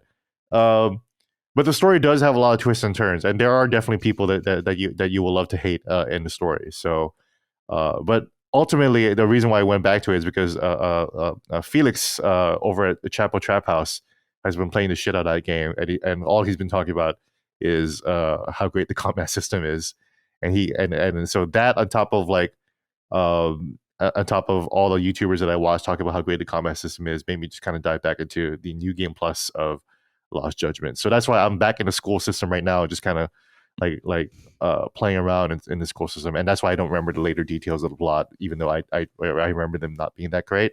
But maybe they will be great. I don't know. But right now I'm just having a lot of fun, just throwing a lot of shit kids through windows and slamming their faces. Oh yeah, that sounds awesome. Yeah, dude. I gotta look into this. Yeah, Brad, what do you remember of Lost Judgment? It was weird. When I reviewed this game, Gene, I was actually on jury duty as well. So I was balancing both of these things, and it's just funny because there are some courtroom scenes and all that kind of stuff going on in the game. Yeah. But I remember it being really cool, dude. I remember having a really good time with the game. I think I gave it, I want to say I gave it like an 8 at the time. Yeah. I want to say. Yeah, I think it's a solid 8 game. Yeah, for sure. Yeah. I was like, yeah, this rules. This is really fun. It's good to see Kaito and stuff again. Some of the chums for the first game. Mm-hmm. And it is funny beating the shit out of like some 16-year-old kids as a full-blown adult. I loved all that kind of stuff. and getting involved in all their school activities I got invested in. Because I think you can like rank that up as well. It's like almost Persona. You like rank stuff up in that, right? It's very Persona-like, yeah. And you have these social links with these fucking kids, and it's like, yeah. It's always my thing, Gene, where I'm like, wow, another RGG game set in the same universe. Here we go again. Then I play it. I'm like, well, it is really good though. What are you gonna do? That's the issue. Like I'm not super hype about Pirate Yakuza in Hawaii right now. Mm-hmm. Because we just were in Hawaii last year, and it is another RGG game. And then watch when I play it, I'm gonna be like, oh, I'm hooked up. Yeah, exactly. That's what happens every time. Every single time. Every time. Yeah. They fucking get us, no matter what. So Embers, you've never played an RGG game before, then, right? No, all I know about it is tangential, just from following people like Pat and Wooly that talk about it all the time. So I think I have an idea of like the tone, and I understand that they went from a more brawler based combat system to with like the Like a Dragon term. It's like more Dragon Quest, right? It's actually a mixture of like Persona and it's actually closer to Persona, to be quite honest. Actually, Persona 4 Golden, easy top 3 JRPG of all time for me. So I'm a big fan of anything that's like Persona. But it's like Paper Mario and Persona mixed together, actually, because there's a lot of timing based attacks. When someone attacks you, you press defend, and you'll like it's very, very active turn based combat. So you want to defend to minimize that damage, and then when you press certain button timings, you'll do more damage too. So you really do have to pay attention. One of the Infinite Wealth, you can actually move your character around. So spacing and area effect attacks will actually matter this time a lot more, as opposed to Like a Dragon, which was excellent combat, but like it was a lot more random and RNG based. But with Infinite Wealth, you just have a lot more control. And even Kiryu, when you use Infinite Wealth, his special is that he'll break the turn-based combat system, and it just turns into a regular brawler. Oh, that's cool. Yeah, like the UI will just break, and like he'll just like break out of like the force game mechanics. Beat people up. Shit out everybody. This series is it's hard to think about getting into it, just because I know that there's so much history and there's so many titles, and they come out so often that it's like I can never catch up. And because I'm such an MMO player, like so much of my gaming time gets sapped away into doing these like I've got to go do my weekly raids, and like I never got a chance to do this, but I'm trying to get away from that this year. And so if I'm going to try to explore these series that I've never touched before, this is going to be the year to do it for me, because I'm trying to open myself up to experiences that I've lost to MMOs that I've played for so many years. If you're interested in the turn-based combat or that intrigues you, and obviously you love turn-based combat, I would actually say Yakuza 7 Like a Dragon is probably the best point to start with. Then, all right, cool. Point. It is. I think it is actually the best story of the series.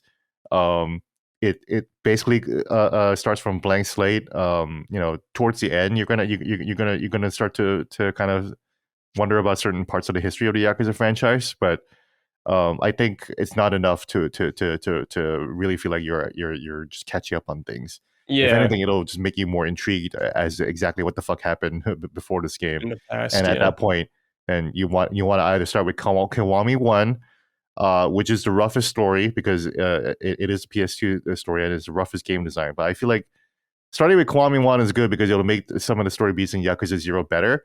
And also, it's rough to go from Yakuza 0 to Kiwami 1, because 0 is the much more modern game. That's what I did.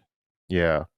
You started from 0 and then went to Kiwami 1? Mm-hmm. Yeah, and how did that feel for you, like in terms of like going to it was a step down, but I knew it was a PS2 game originally. So I had that kind of context. Yeah, so I guess if you have the expectation that Kiwami 1, like structurally, story-wise, it just isn't going to be as good, because 0 is also an excellent starting point too. Because with 0, it was like, after I beat 0, I was like, okay, well now I'm all in. You got me to that point with this game, so I think starting with something really strong can be good as well. Yeah, that's the thing. Like sometimes I do recommend Kiwami 1 just as a tone setter, but if you just want like a really good game, then 0 and 7, 0 for the brawler franchise, and 7 for the turn-based one, it's the best way to go. Yeah, 7 sounds like the one that I want. Also, you can play Judgment and Lost Judgment, because those are just completely different storylines too. So yeah, I remember hearing about 7. The designers were talking about how they were inspired by Dragon Quest, and I'm like, oh, I love that. The character himself is inspired by Dragon Quest. Like it's not. It's He's a Dragon Quest they mentioned they name check Dragon Quest in the game. Oh, okay. So it's a canon thing. It's like it's in the story. Dragon Quest. It's canonically like it's about this game is about Dragon Quest. You might as well call it like a Dragon Quest. So yeah. Okay, cool. Yeah. Well, 7 sounds like the one that maybe is right for me because I do want to have a really strong, like a really good experience right off the bat. And if I play a newer game, I feel like I'm going to like it more. And then if it inspires that curiosity, then I wouldn't mind going back. I don't have any qualms with the idea of like coming into a series late. That doesn't seem that doesn't bother me at all because you can always go back later. Yeah. That's then I highly recommend 7. 7 is a fucking great game, one of the best JRPGs of all time, and it's a fucking awesome story and a great way to get introduced to like the tone and like the seriousness and the silliness of the Yakuza universe too. Okay, cool. So Lost Highway for David Lynch and Yakuza 7 for. I'm excited for you, man. Yeah, I'm starting a journey here. Yeah, hell yeah. All right, boys. Time to wait. Hold on. We have one comment from Neo JD about this. Gene, is it just me, or does Lost Judgment have one of the best narratives in gaming? Heck, I even found the school content interesting. Yeah, that's the thing. Like I think I just didn't like the ending. Like the final, like maybe like not even the third act, but like really like the final few hours where I just didn't feel like it wrapped up well. But again, I forgot so much of it, you know. So that's why I'm kind of replaying it again to be like, what the fuck did happen in Lost Judgment, you know? But yes, the game starts out extremely strong. The school stuff is hilarious and funny and intriguing. You do want to find out what the fuck is up with the bullying in the school. And the bullying does have like larger ties to like other shit, which is interesting too. And the story itself and the writing is just good. Like, but that's just RGG. Like the writing is good in pretty much every game except Yakuza 1. Honestly, Yakuza 1 is the only game where the writing is kind of like slapdash because they didn't really know what the fuck they're doing, and it was probably going to be the only game that they ever made. And then now it's like the longest running series in games, and with Kiryu being probably the deepest character that we've ever seen, you know. I also like. I'm really fascinated by Ryuga Gotoku, right? That's the name of the developer. Yep. You got it. I am really fascinated by their ability to be scrappy and efficient with how they produce their games in an industry where budgets are ballooning out of control, and that's becoming a problem where we're starting to hear about like those costs being offset onto the customer. I really appreciate that these guys, like, they know what they make, they know how to make it under budget or like within the scope of the budget that's reasonable, and they can put out titles at a even keel so that their fans always have something new to look forward to, and it's not like a 5-year development cycle, 6-year development cycle before we get a new game. I mean, I think about like Naughty Dog. Like I love Naughty Dog's games and everything, but like was it like 2020 that we got Last of Us Part 2? Yeah, and we're probably not going to get Intergalactic till like next year, maybe, you know, and it's like so much time, and it's like 7, I bet, but yeah. Oh yeah, so it's one of those things where like, look, I get that it's a premium quality product. I get you're doing like blockbuster work, but sometimes I just want to get my hands on something. And so I've always really had a lot of respect for the ecosystem that RGG has put together with their Yakuza series. It's phenomenal. It's unique, and I think it shows that you don't have to let your budgets get up to $400 million, $500 million, God, 700 with Call of Duty. Like, you don't have to do those things. You can just make a good game, reuse what you need to reuse, and be scrappy about what you've got in front of you. Allegedly $2 billion with GTA 6, and yeah, you bring up a great point, Amber. There's that whole discourse about that analyst saying that, you know, GTA 6 should be sold at $100, and yeah, a lot of people are saying, why don't you stop making these fucking games so fucking expensive then? You know, we're not asking for $100 game worth game. You know, you can't afford that. And here's RGG still using PS2 level animation cycles in their latest games, you know? yeah. It's still the same animation cycles, you know, like you know, like in the old Final Fantasy where Cloud goes like this. That's like if Rebirth was still doing that too right now, but that's what RGG is doing, you know? Same, yeah. And no one's complaining about it. No, RGG fans are not complaining. Oh, we are well fed and happy. Yeah, exactly. They show up every time a new game comes out, and they do well, and they're celebrated. So it's just a testament to the fact that like we really don't need to do this, guys. You don't need to spend $10 million on that animation. You know, it's like, just keep it lean, keep it simple, and people will show up as long as the game is good. Mm-hmm. Yep. You're here. All right, let's end the show with some write-ins from the audience. Remember, if you want to write into the show, look out for the thread that I post every Saturday, calling for your submissions on Patreon. Write in over there, we'll get you on the show. All right. This is from Crapton Picard. Hey fellas, do you ever give yourself gaming goals for the year? I've been doing this for the last few years and it's been very fulfilling. As I got back into gaming a few years ago after turning 40, I was overwhelmed with how many games I needed to play. I set a goal of beating 25 games in a year. It was a lot of fun tracking and staying on the goal, and I ended up beating 33. I set a goal of 50 games the following year and managed to just barely do it. Last year, I set a goal of beating all the Souls games, as well as Sekiro, Bloodborne, and Elden Ring. What an amazing experience that was. This year, I was turning to some big RPGs that I never got to, namely Witcher 3, Baldur's Gate 3, Cyberpunk, and Mass Effect. These goals have really enriched my gaming time and helped me feel like I'm accomplishing something while having a ton of fun. I realize as I say this, it may sound to some like a horrible way to kill their gaming fun, but it works for me. What say you guys?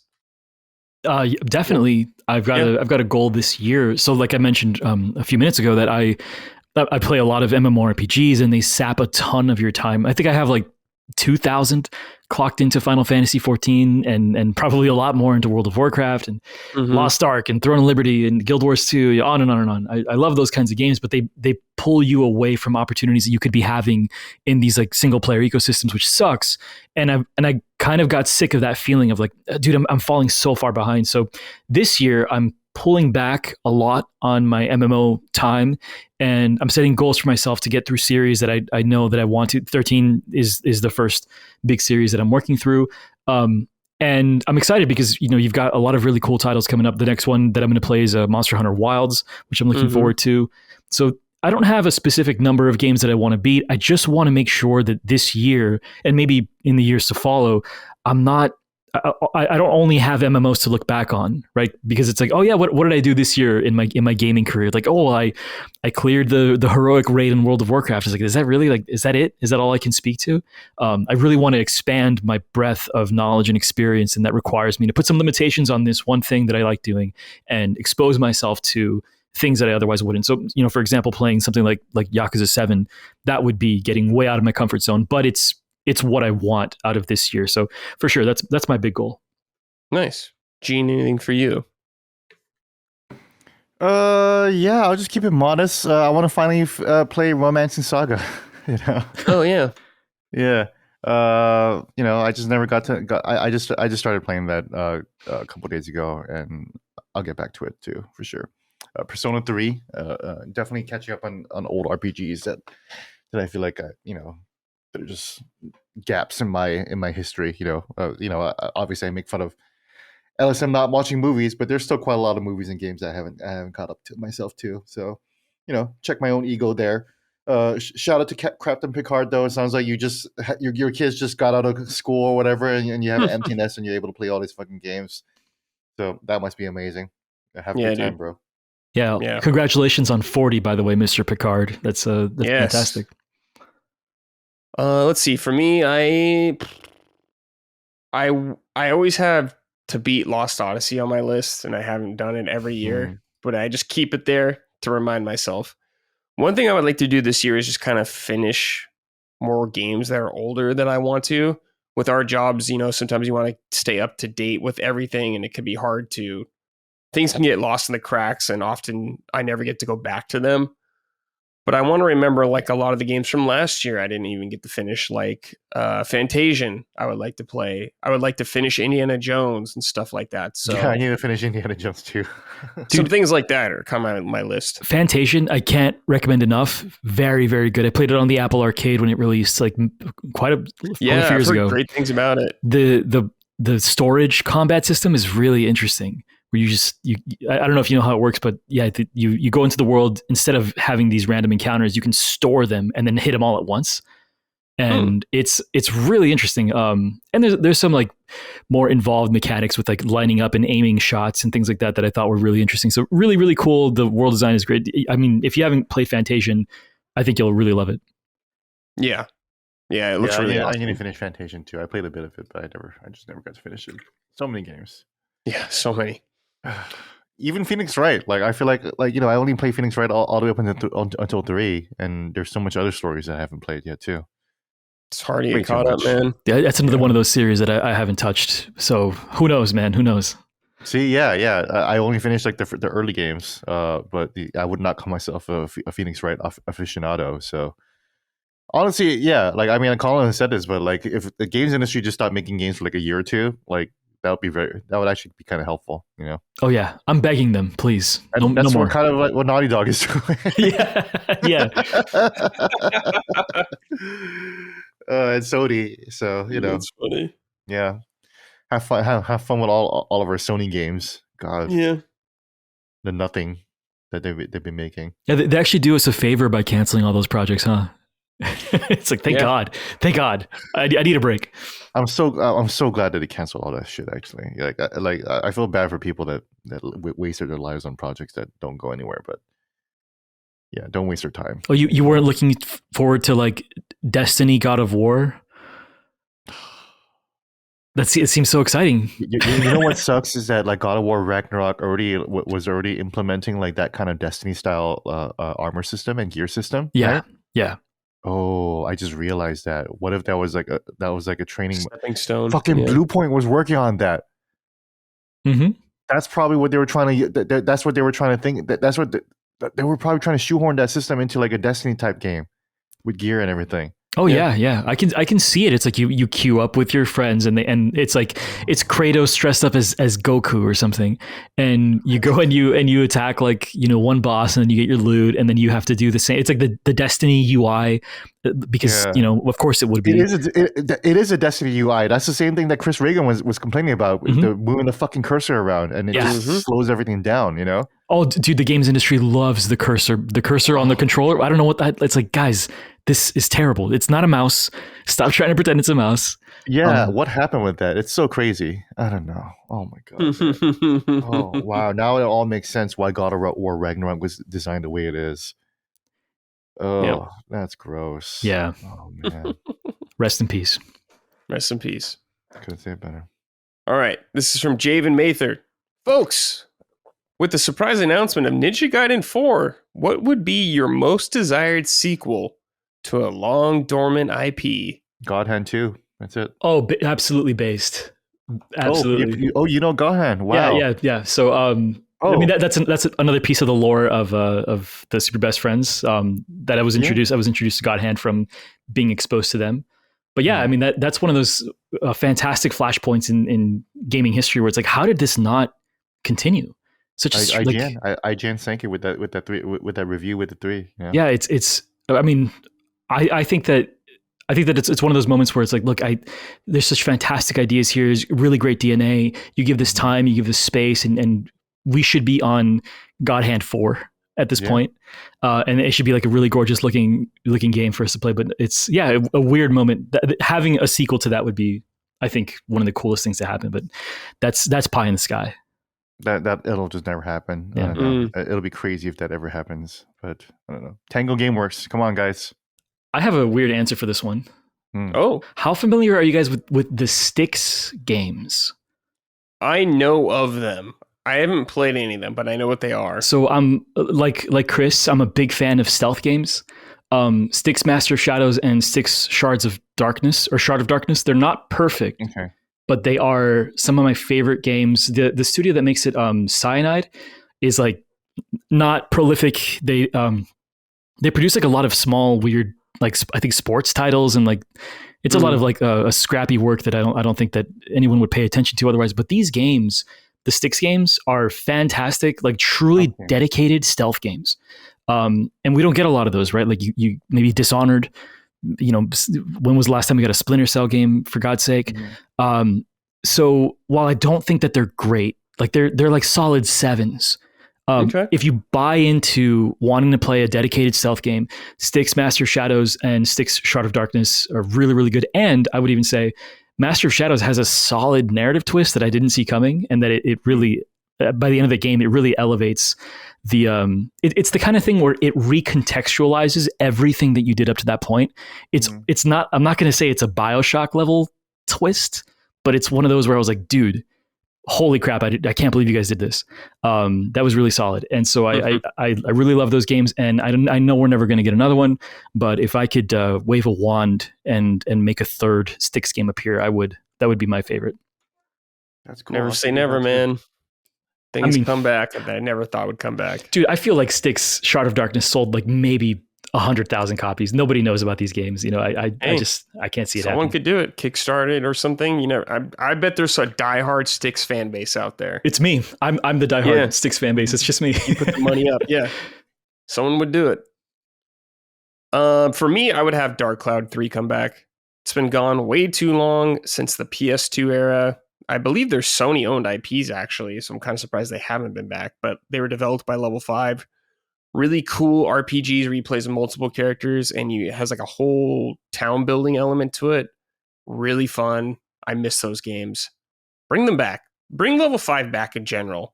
They've been in the shadows. They need to be a big player again. They made Dragon Quest VIII, for God's sakes. Mm-hmm. Get them going again. Let them shine once more. Yeah. Just ignore White Knight Chronicles. It's fine. Oh, so I have to do the LSM tradition, Prototype 3. Oh, yeah, Prototype 3. It's an LSM tradition that we all have to be begging for Prototype, except for Colin, for some reason. So. Prototype. But I am a Prototype fan. I'm a huge Prototype fan. I fucking love those games. So who owns that IP right now? Is it Activision? Activision, really? Yeah, still. So Microsoft now, technically. So yeah. Come on, Phil. Yeah, remaster Phil. Bring back Prototype, the most toxic open world superhero game ever. I wonder who would be good to develop that. I'm like racking my brain thinking about who would be the right steward for that franchise to come back after all this time. Unfortunately, it'd be Insomniac. Insomniac is good at that, but they're in Marvel hell right now. So. Yeah. Give it to the guys that did Saints Row again. Oh my gosh! I think that's no wait. I think you're cooking with gas here. I think you're cooking with gas.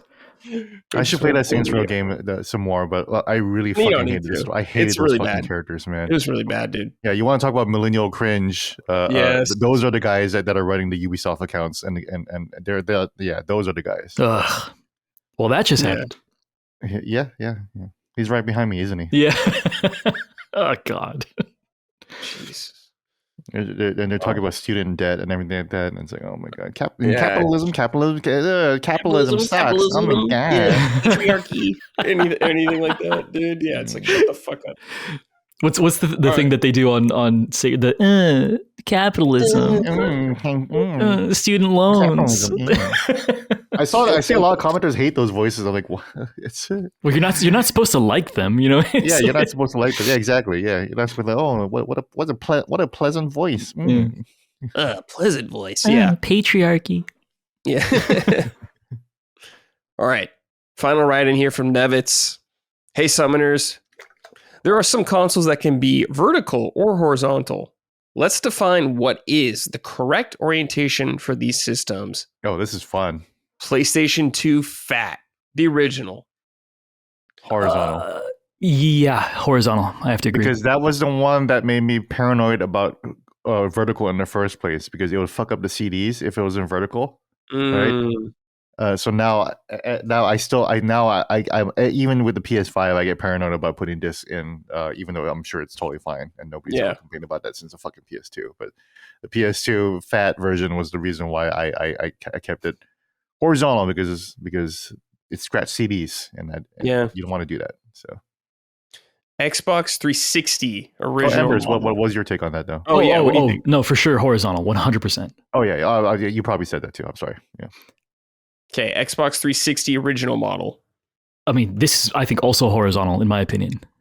I was still in the horizontal mode too. I still think like the tray was flimsy, right? Mm-hmm. Mm-hmm. So I just didn't trust the fucking tray. It fucking red ringed all the time. So why the fuck would I trust the tray?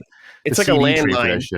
It's like a landmine in Xbox 360. You have to be extremely delicate with it. Did you guys red ring at the time? Oh yeah, twice. I did. I did actually red ring too. Yeah. Everybody I know.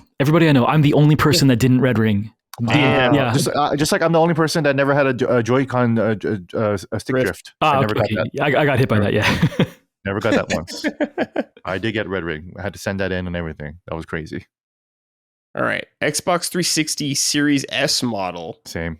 Yeah, definitely. S model. Horizontal for I sure. don't remember what that looks like. S model?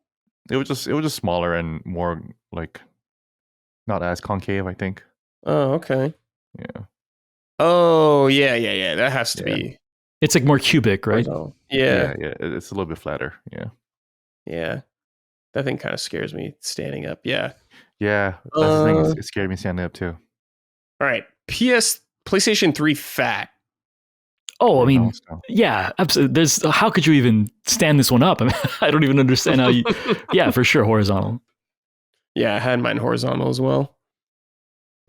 PS3 Slim, I assume it's horizontal. I feel like it's got to be horizontal too. Yeah. And it's designed that way. So it comes down to the disc as well, I think, right? Like just the functionality of getting discs in and out. I feel like it doesn't make any sense to have that one vertical either. Yep. Yeah. I don't think they even had stands too. So it's just on its side. That's it. Yeah. All right. Nintendo Wii. Oh, this is vertical. Here we're vertical. I had mine vertical as well. Here we finally made it to vertical. Because it came with like the little stand for it and everything. Yeah, it looks pretty rad, with the it looked good in it, coming out of it, Yeah. Especially if it had a black Wii, Yeah, it's good shit. All right. PlayStation 5 fat. It was vertical for a long time because I thought it was so fucking ugly that I wanted to hide it behind my TV. Mm-hmm. So I did that. But now my PS5 Pro itself is horizontal.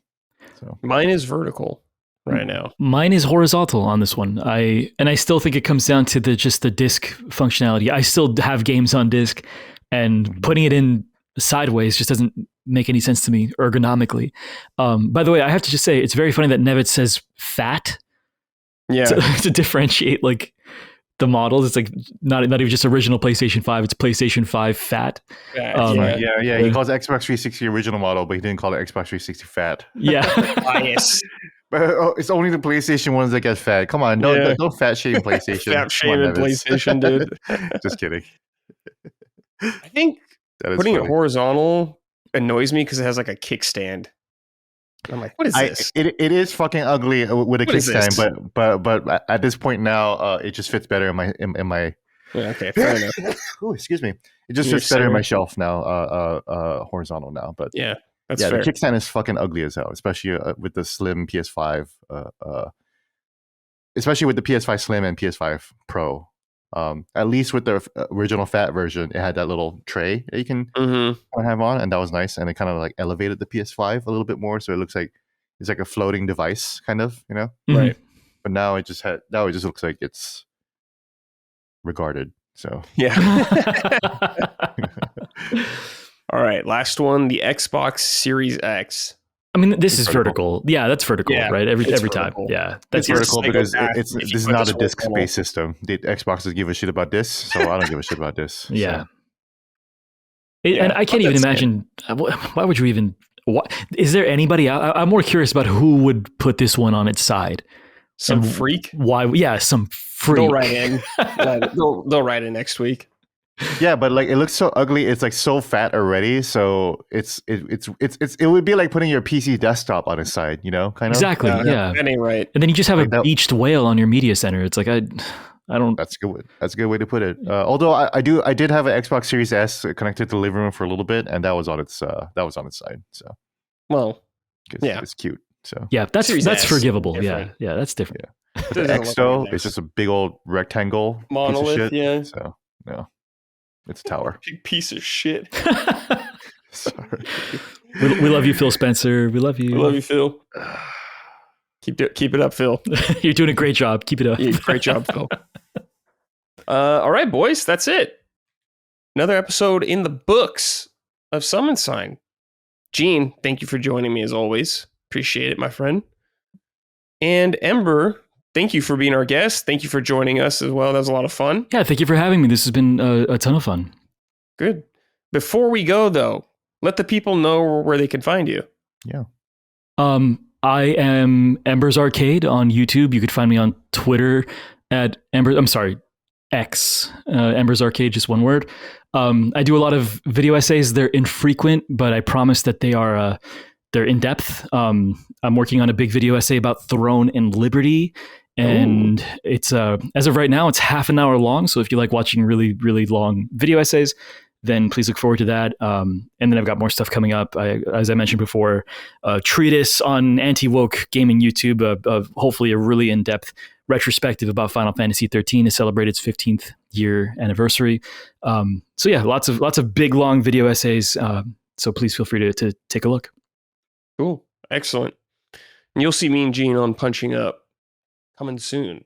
But yeah, thank you everybody for listening and watching. We greatly appreciate it. And we'll see you next episode. Take care, everybody, and goodbye. Bye.